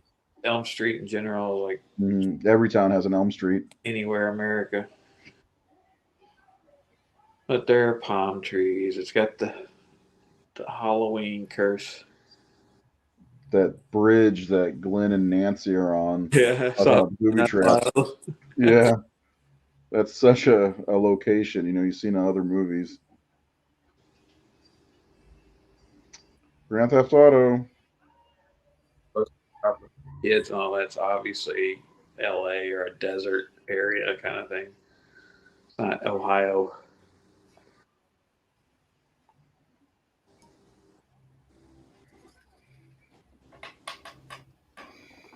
And obviously, Halloween 4, 5, and 6 were all filmed in Salt Lake City, and you can tell. Actually, you can't. No, you can't. No.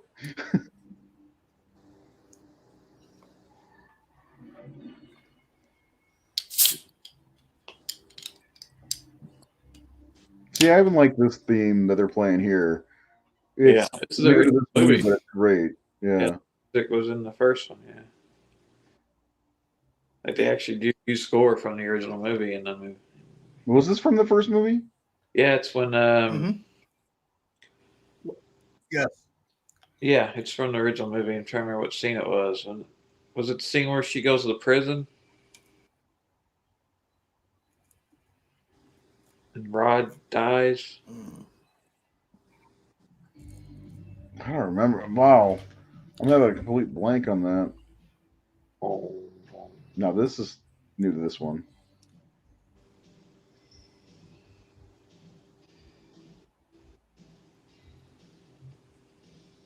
I don't know what it is, but I like the look of the cast in this movie. yeah. You know? This is like total 80s Mhm. theme.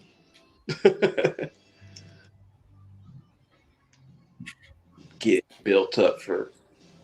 I was listening to Schwarzenegger talk the other day. It's like, yeah, we were always trying to up. Stallone had an M60. I had to have a helicopter gun, and I would carry it. And if he had a knife, I had to have a bigger knife.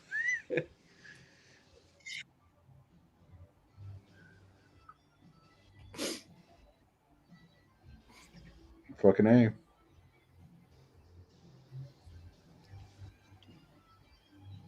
We need an Alice action figure. Damn it! This Yeah. would be a cool action figure.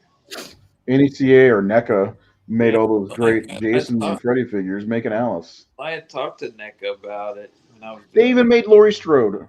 when I was doing action figures for them, and he said it's because they won't sell. We won't sell enough. Like they've tried things like that, and they just don't sell, and it's just such a risk. But then sometimes you see like things you're like, well, how did that get out? Like people would die to have a Nancy in her pajamas figure and a Kincaid figure and Or Debbie. I know they made one at one point, but Karen figure. I I think want this. the Debbie figure didn't sell well, probably. I didn't even know about it. And a lot of times with their stuff, they're hard to find. Yeah. Not now. I mean, they put them in that back wall in Target, but it's better than it was 10, 15 years ago. I think the collector's market has grown quite a bit. Yeah. By the way, Nate, I'm sending your stuff off on Wednesday. I had to find a box. No problem. Your Storm Shadow, and I stuck some Operation Eclipse in there with your cover. Oh, cool. I signed it too, just for you. Signed it. Yeah. I love this spinny thing too. This is one of the things I saw in the trailer. I couldn't wait to see. Cool stained glass window. Yeah, that shot of Freddy is so cool. Love birds. It's great church set. Mm-hmm. This is like horror, action. It's got a lot to this one. Yeah, it's just like this great Mexican standoff at the end here. Mm-hmm. High noon. How do we get rid of Dan? Make him hemorrhage. Yeah. How did he live? Look at all that blood. Maybe his parents didn't kiss at the Enchanted Under the Sea dance.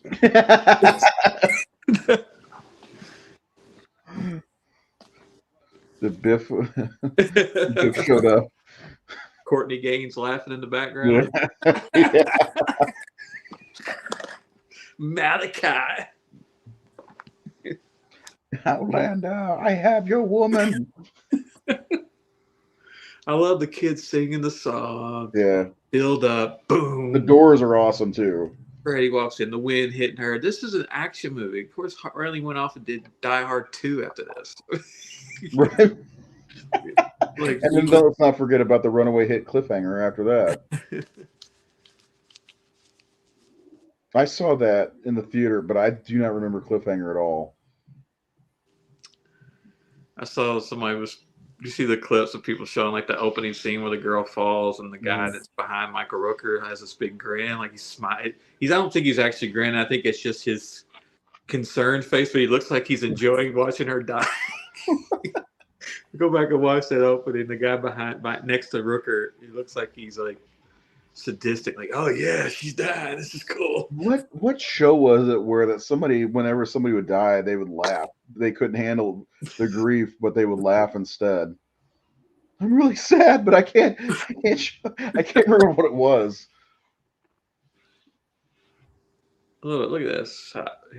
Walking on the pews. I've got their souls. Come on. I think you and I are synced up perfectly, Nate, by the way. Yeah. I don't know, Seth, how far off? You got a delay for us? You got a delay. Yeah. He's probably right on it. Yeah. The thing I like about, she's not playing cat and mouse with Freddy, you know? Yeah. She's standing toe to toe with him and looking like a badass at the same time.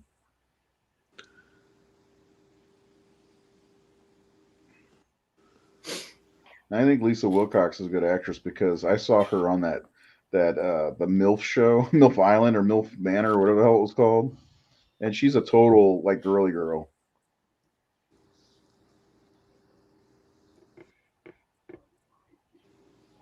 Time, bitch.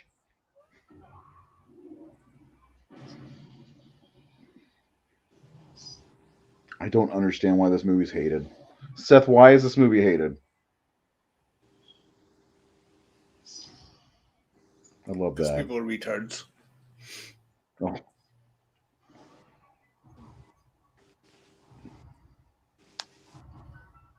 I mean, it's hard to say. I saw it when I was 12, so I saw it with different eyes. I can't. There's no way to go into somebody else's experience with the movie. Like some people, like there's movies from the 80s, Ray, you said you didn't see until you were 20. Big Trouble in Little China. Yeah, and you were like, I don't get it. I don't know. And it's like, I don't get it. I don't get it. I thought it was a bug. You know what that's from, right? Is it Big? Yeah. I don't get it. I don't get it. This doesn't happen. You just don't walk in to a meeting and say bugs.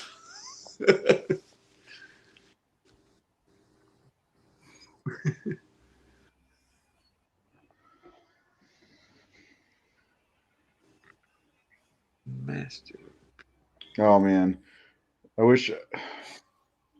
Is your 1988 poster up on the internet somewhere? I'm sure it is. I'm sure it's everywhere on there by now.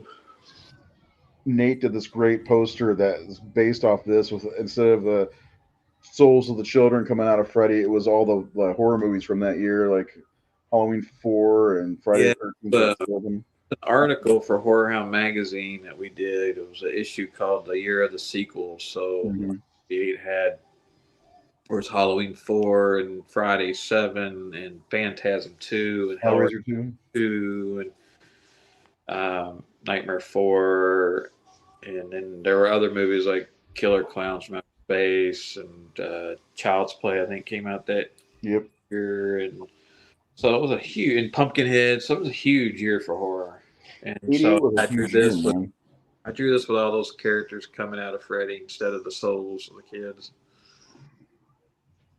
Really, I have it hanging on my wall in the hallway upstairs. It was a pull-out poster in one of the issues of Horror Hound, whatever issue it was. I think it was gonna. I think I drew it with it was going to be the cover. Oh, that would have been cool. And I remember there was a lot of backfire because like they did a whole retrospective on the Beetlejuice cartoon. I'm pretty sure it was that issue. So they went with the Beetlejuice cover, with the cartoon Beetlejuice cover instead. And people were like, oh, y'all, it should have been Nathan's Freddy. It should have been, yeah. Yeah. By the way, that was Linnea Quigley's tits pressed up against Freddy. But there's a few times like that where things happened where, timing was wrong. I remember like I did there was a comic book issue we did, and I did a Creep Show. Was it a Creep Show cover? Yeah, I did a Creep Show cover, Dead Nate, and that was going to be the cover. And then the Fright Night remake came out, and it was supposed to come out like 4 months further up, but they moved it up. So because of the studio, we had an exclusive interview with David Tennant. They had to put that on the cover for that issue. So the only one, there were covers with my Creepshow cover, but they were only the ones that were sold in comic book shops through Diamond. Of course, everybody wanted the Creepshow cover. They didn't want the Fright cover. I don't blame them. I mean, that I didn't mind that movie all that much, but so why do we hate Freddy vs. Jason? Where Dream Master is not so much better than Freddy vs. Jason? It is better. Freddy vs. Jason. Categorically, it's better. It's better shot, better film, better acted. I mean, it's better. There's not much about it. It's better. Freddy vs. Jason's dog shit. What's that, Seth? Better score. Mm-hmm. Better special effects. Better score. And then also there's the Jason problem with that film. The direction they went with Jason, to make him sympathetic, versus Freddy was a huge mistake. They should have just had the two horror icons go at it and have the sympathy for the main characters, and they didn't. And then there's the writing of the main characters in that film. Awful. Which, the living characters suck in it. Not only did they rip off Scream in certain areas, not only did they rip off Scream, but they were ripping off the Kevin Smith View Askew verse with a blatant plagiarism of Jay. Yep. Yeah. And mind you, I don't dislike Freddy vs. Jason like I think either of these two fellows do. Way more than I like. Dream Master is way better than Freddy vs. Jason by a landslide. Yeah. But I think people have I wanted to see Freddy and Jason fight goggles on when they think about, this over that. And, this is the movie that made Freddy jokey. It's, I think this movie gets a bad reputation overall. And it doesn't deserve, because this movie's great. Well, we just talked about the chemistry of these characters. Well, yeah. And like I said at the beginning. What'd you say at the beginning?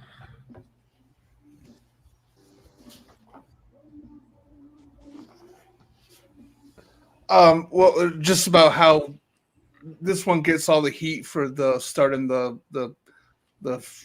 comedy overload of the series when it really wasn't this one. It was the one before that everyone has, rose-colored goggles for. I think Elm Street 4 is one of my favorite horror films, period. It's totally rewatchable. Great effects. I love the characters. I'll give it that the script isn't fantastic because they didn't have a final shoot-in script.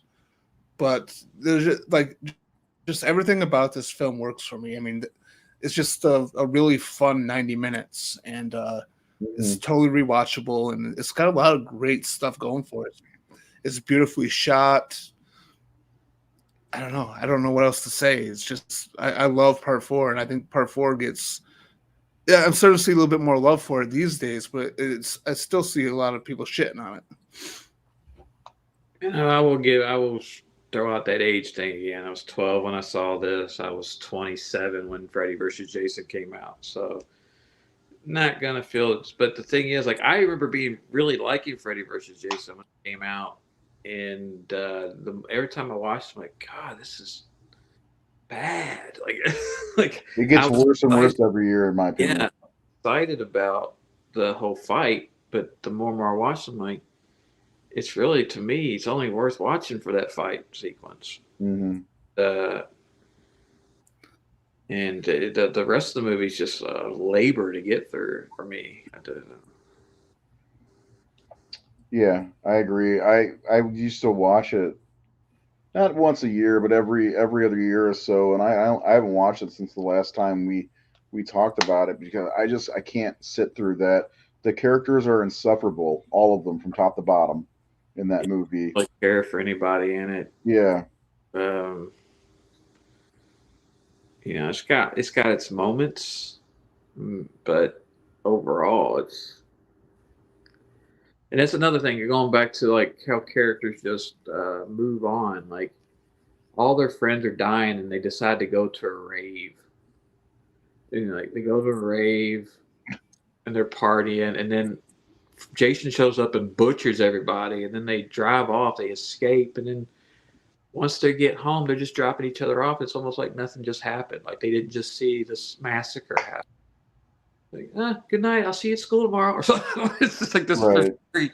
It's just very weird and off. And even like the guys who wrote it talk about how it's just a fucking mess, and their script really wasn't on screen. And So I gotta address this comment. Freddy vs. Jason is like Bride of Chucky. First of all, both movies suck, in my opinion. It's has a ton of flaws, but it's fun. If you don't like it because you're a Kane Hodder fanboy, that's stupid. Who's the Kane Hodder fanboy? I'm not a Kane Hodder fanboy. I'm not a Kane Hodder fanboy. I only like part 7. He's Can I address that, please? Registers. Yeah, please do. It has nothing to do with Kane Hodder for me. Like Kane Hodder is like my 5th favorite Jason or whatever. Maybe 6. I'm not really a huge fan of the Kane Hodder Jason. I think he's actually overrated. Same here. But it's the direction of the character himself. So in Freddy vs. Jason, we get this lumbering Frankenstein monster. Every fucking footstep can be heard 5 miles away. And they're just like, and he's not, he doesn't quite feel like as big of a threat like he should have. So like, it has nothing to do with Kane Hodder. Like if it was the Jason from like, if it was the Ted White version of Jason, that would have been so much better for that movie. But the Jason in Freddy vs. Jason is weird because Ronnie Yu, nothing about either fucking franchises, came in and he decided that he wanted to cast someone and make Jason the more sympathetic of the two monsters in the movie. And they mishandled the Jason character. And oh my God, I don't. It has nothing to do with fucking Kane Hodder. I'll just put talking to 3 guys who Kane Hodder, I think, should have been in the movie. Well, he was a fan favorite. That's the only reason.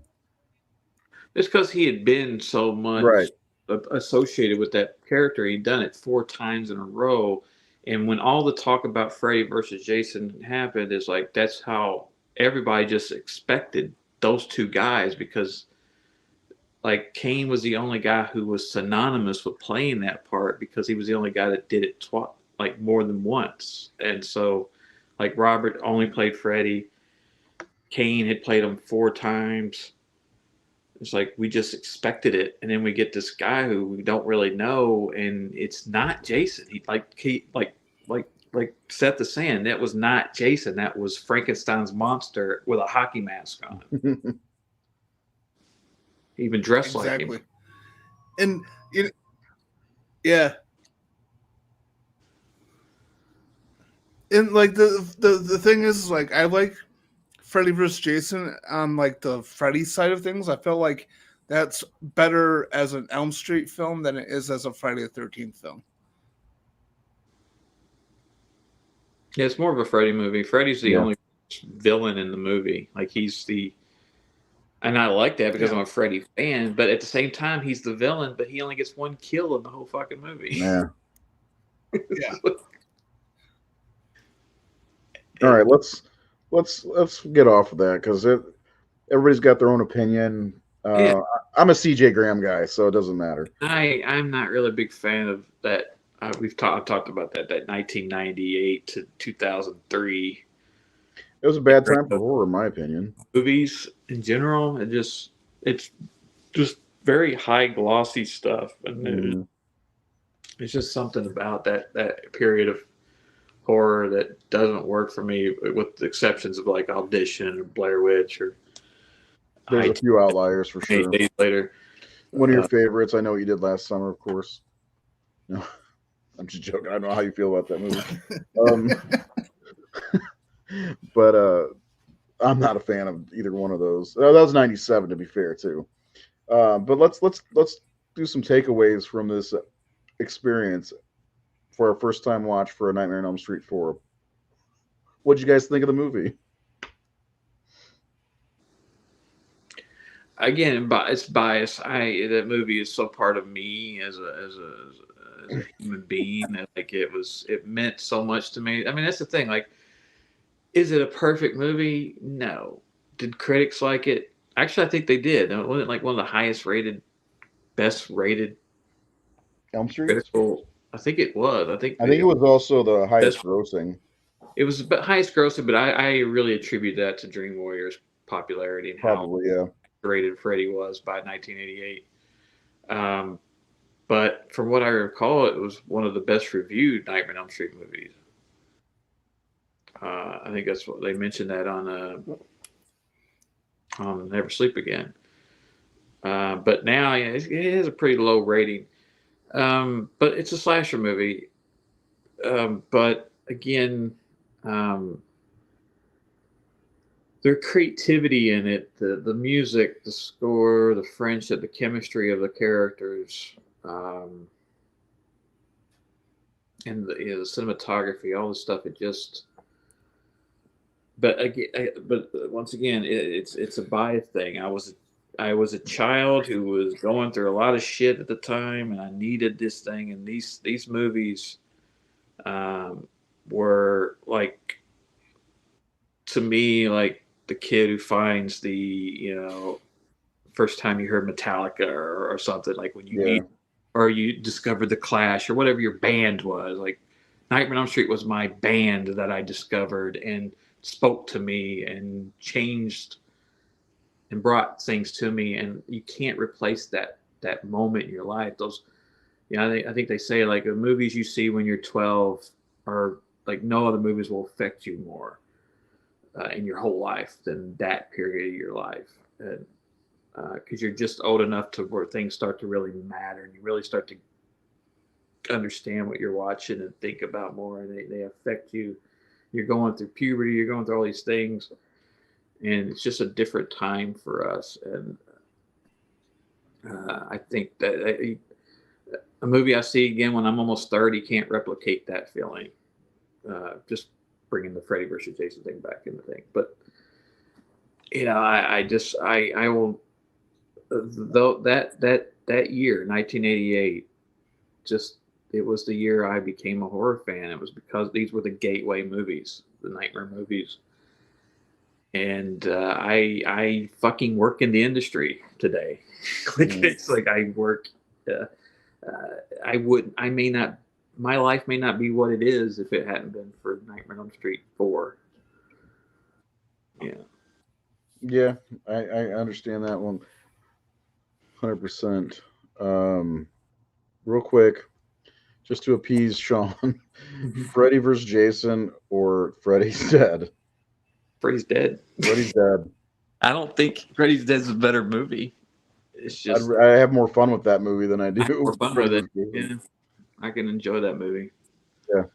But again, it goes back to nostalgia. I was 16, 15 when Freddy's Dead came out. 91. I was 11 when it came out. It's not a great movie by any means, but I have more fun with it. And first of all, Lisa Zane's a fox, so I think what's her name in Freddy vs. Jason? And she's hot too, but not in that. She's hotter in Night of the Demons remake. And I'll say that I used to say Freddy's Dead was my least favorite, the worst Nightmare movie. But as time goes on, the more and more I watch Nightmare or Freddy versus Jason, the more and more I go, ugh. It's a task.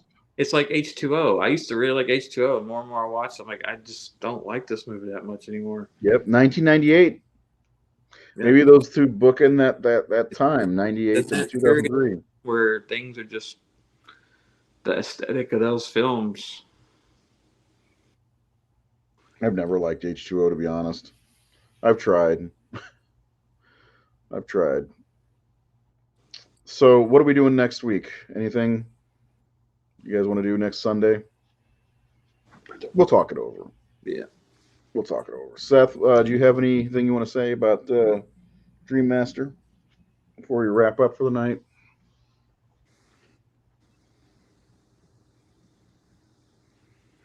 Well, I'm obviously a big fan. I don't know if you guys can see. I'm wearing my Dream Master hoodie. I have the score. I have a bunch of shit from Dream Master here. It's my favorite sequel in the franchise. Same. And I love and adore this movie. I watch it all the time. If I'm upset or whatever, I'll put it in, and I can just escape into this film. I just love the journey. I love everything about this film. Is it perfect? Yes, actually it is. Okay, so we'll settle that. It's perfect. All right, everyone just needs to shut their mouths. It's non-debatable. Non-debatable. We answered it for you. Yes. Yeah, I'm a huge fan of this movie, so yeah. Peak That's all I Freddy. gotta say about that. Okay, Forrest. Peak Freddy. That's what I gotta say. I love this movie. I do. This is the movie I turn to when I'm feeling down, just like Seth said. It's the movie I turn to whenever I'm sick. When I had COVID last time, I watched it twice. So I love it. There's not much bad I could say about it. I mean, sure, I get why people don't like the sunglasses thing. I don't get that. I don't understand. Robert's hamming it up, as Bob Shea would say. And Like more Robert Englund than anything. yeah. That's Robert. Like Robert wants to ham it up. Like they were restraining Robert Englund. So if you like Robert Englund, then you gotta, adore that part of it. That's why, Yeah, and one of the things I like, if you watch Never Sleep Again, which is the ultimate Elm Street documentary, it covers A Nightmare on Elm Street to Wes Craven's New Nightmare. But Robert, when he's talking about Dream Master, he said he was kind of sluggish going in, and then like that hit him. He finally understood what this was the MTV generation. That's exactly what this is. This is right at when the 80s really kicked in, because I have this theory that the last decades carry over to about 4 or 5 years into the next decade. Well, we didn't get a movie in 86 when the 80s really started to take off, and that Elm Street 3 movie was stuck in I almost said Smith's Grove again. What's wrong with me? Weston Hills, this one was the real 80s MTV movie, and it came at the right time. I love this. I don't give a shit what anybody says. I was appalled by that guy saying it's the worst movie ever. I was just like, I saw that, I was like, fuck this guy. I'm usually not a dick to the Horror Syndicate followers when they say shit, but I had to be a dick to that guy, because I'm like, you're out of your fucking mind if you think this is the worst movie ever. I don't get that at all. Well, I was trying to I don't like arguing with people anymore, but it's one thing if you don't like this movie, okay, fair enough. I love this. You don't have to. Everyone has different opinions. That's fine. But saying it's the worst movie ever, it's like, have you seen the entire Children of the Corn franchise? Have you seen the entire Wrong Turn franchise? All the Leprechaun films? Have you seen a lot of the I love the Hellraiser Howlin' movies? films, but they're fucking awful. And have you seen Werewolf Santa? Have you seen Winnie the Pooh, Blood and Honey? I could go on. There's like hundreds of other movies worse than The Dream Master. Yeah, I agree. But we live in a world where people say, "Oh, The Witch is the worst movie I've ever seen," or "It Follows is the worst movie I've ever seen." Yeah. You motherfuckers are just so hyperbolic. It's insane. It's like I understand if you don't like a movie, that's fine. But the worst thing you've ever seen, like people ask me, "What's the worst movie you've ever seen?" I'm like, "You've never heard of it." I saw it at a film festival. 10 people saw it. It's a piece of shit. I mean, I could tell you two worst movies I ever saw. One was called Acid Bath, and the other one was All Strippers Must Die. Wild Eye Releasing gave them to me for free. That's how bad they are. I've been handed movies at shows where that was one of the worst I've ever seen. But to say, oh, this movie made by Rennie Harlan and New Line Cinema that has a huge following and Highest grossing Elm Street movie of all is the time. worst movie ever made. Yeah. I'm sorry, no. It doesn't work that way. You don't get to be, and they'll die on the hill, and you're like, yeah, I don't get it, dude. Like, you're just trying to get attention. Texas Chainsaw Next Generation. That's my worst. Huh? Fair enough. I didn't like it when I first saw it. We covered that. Didn't we do I feel like we did. I think we did a commentary for it. Actually, commentary for it. And I fucking like. When I went back to that movie, I'm like, this movie is a blast.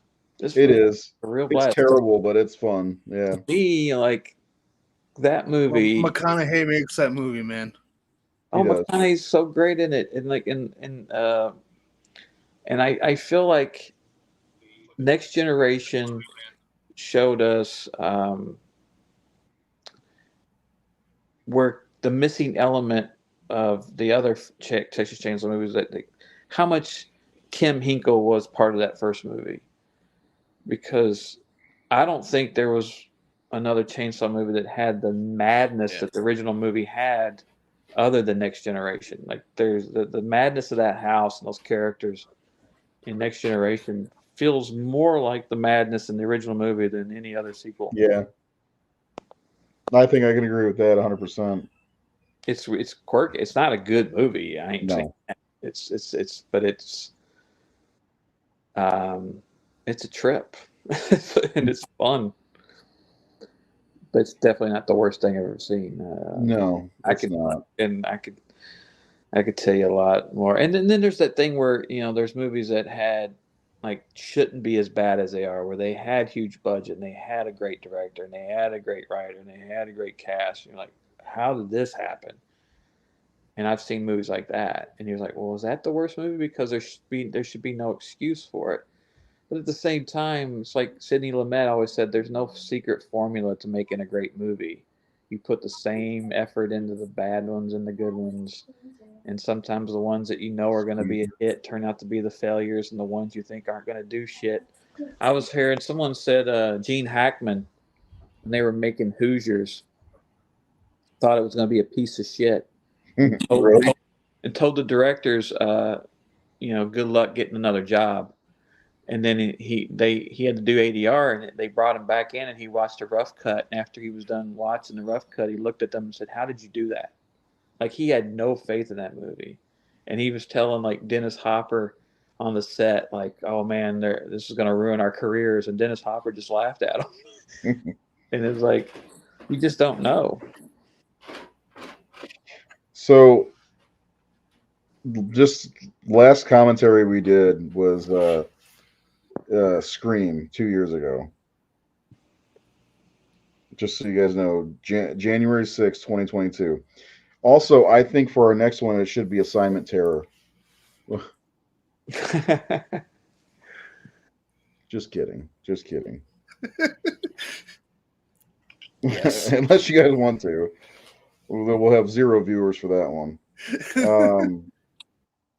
Yeah, we did Freddy's Dead. Well, in 2021. I think the classic one, we had a pretty good turnout with people commenting tonight, which we don't generally see. So I think it's always good to go with movies that a lot of people have an affinity for. And what about Halloween Ends? Yes. No, I love that movie, but no. I don't see it going well. I don't see it going. Yeah. No. Good. I'm glad to hear that. The Roach Motel scene is epic. Yep. For the record, worst movie ever. It's from Justin to Kelly. I remember that. That was pretty bad. What was that show called? American Idol? American Idol movie, yeah. I'm not a massive fan, but it's 74. But Next Generation takes a dump. Okay. Anyone that thinks TCM Next Generation is the worst movie ever has not experienced the later movies of the series. Okay. I like Hoosiers. The people or the movie?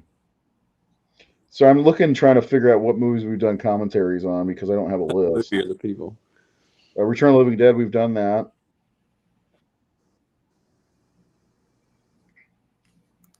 Shining. I would be think good, but it's probably long. someone recommended earlier Tucker and Dale versus Evil. I think that'd be fun.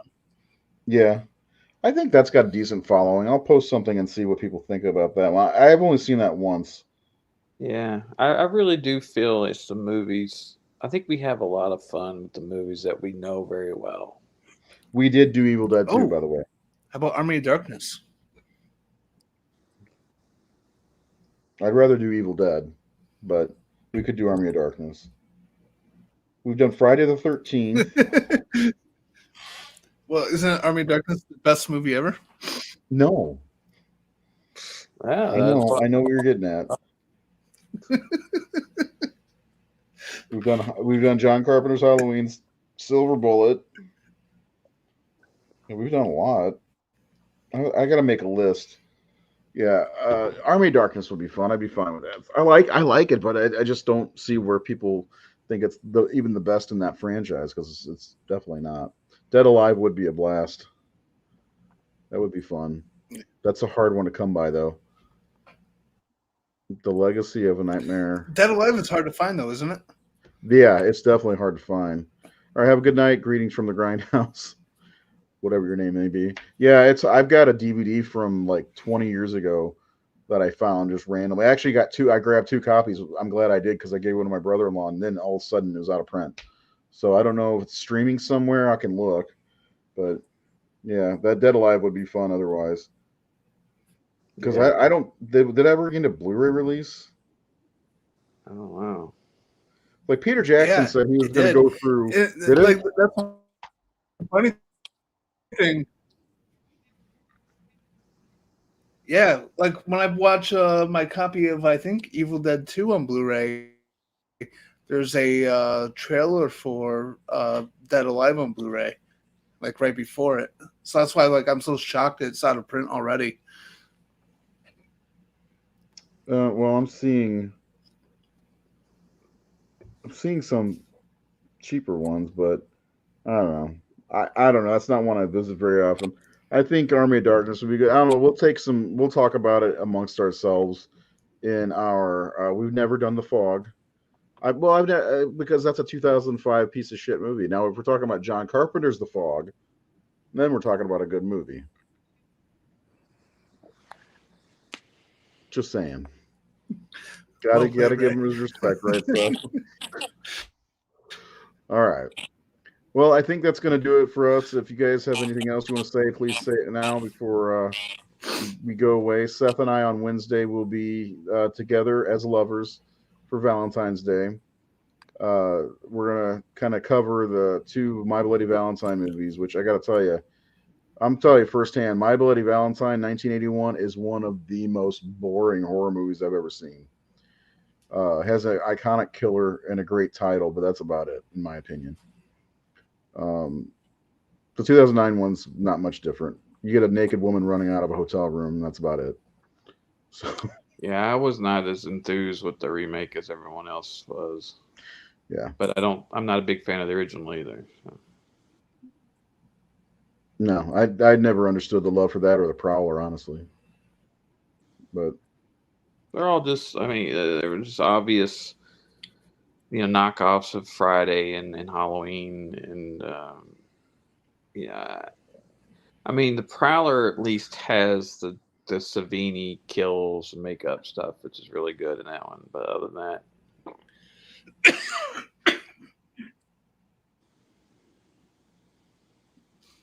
all right, Seth, that was a fast whipping your head around. Dude, see how he's like the Flash over here. Oh, yeah. You all right? All right. Well, I appreciate everybody hanging out. We will have likely a regular show next week on Sunday, and then we'll come up with some ideas for some more commentary. If he can do it, that the movies that made Seth's episode would be fun. Yeah, Seth, what do you think? Where are you on that? Will you be able to do that by Sunday, you think? Make a list of movies and Nate's format? Because we could do that. Steven is clamoring for it. So my thing just froze up for like a minute, so I missed everything you just said. You're being lazy. Would you be ready by Sunday for a movies that made you?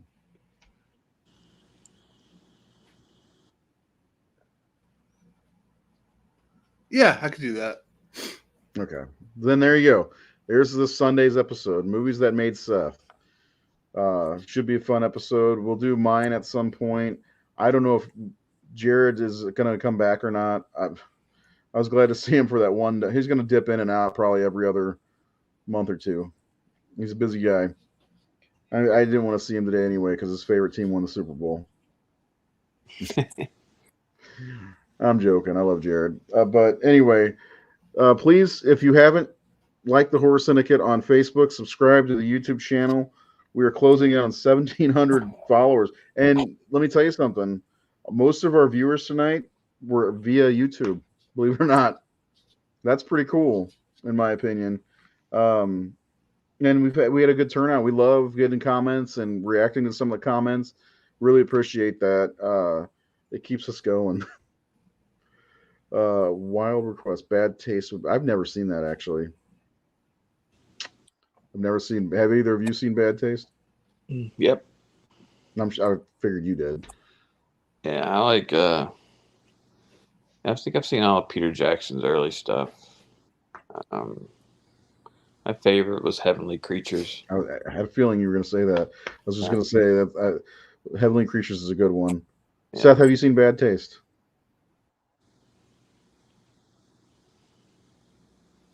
No, I have not. Wonder how hard that one would come by because it'd be kind of fun watching it and reacting to it for the very first time. You know, that would be kind of fun. Bad Taste is easy to get. I don't think I have it.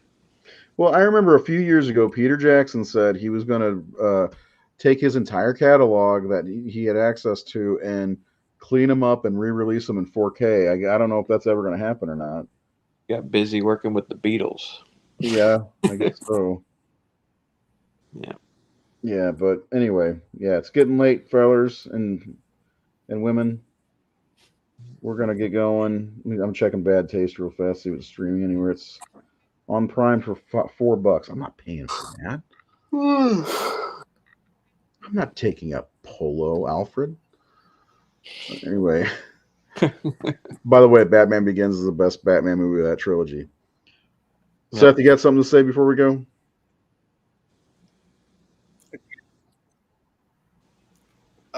Just Evil Dies Tonight. All right, everybody. Thanks again for hanging out with us tonight. We will see you. Seth and I will see you on Wednesday, and Nate, Seth, and myself will see you all on Sunday. Love lives today. Love lives today.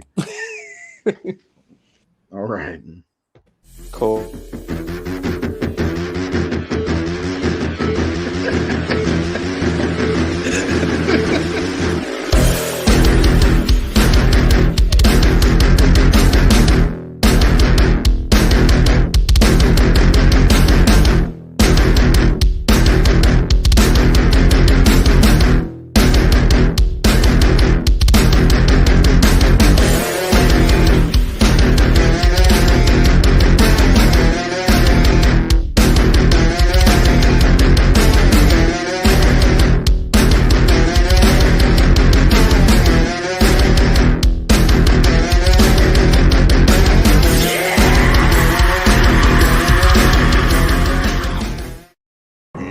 Such sights to show you.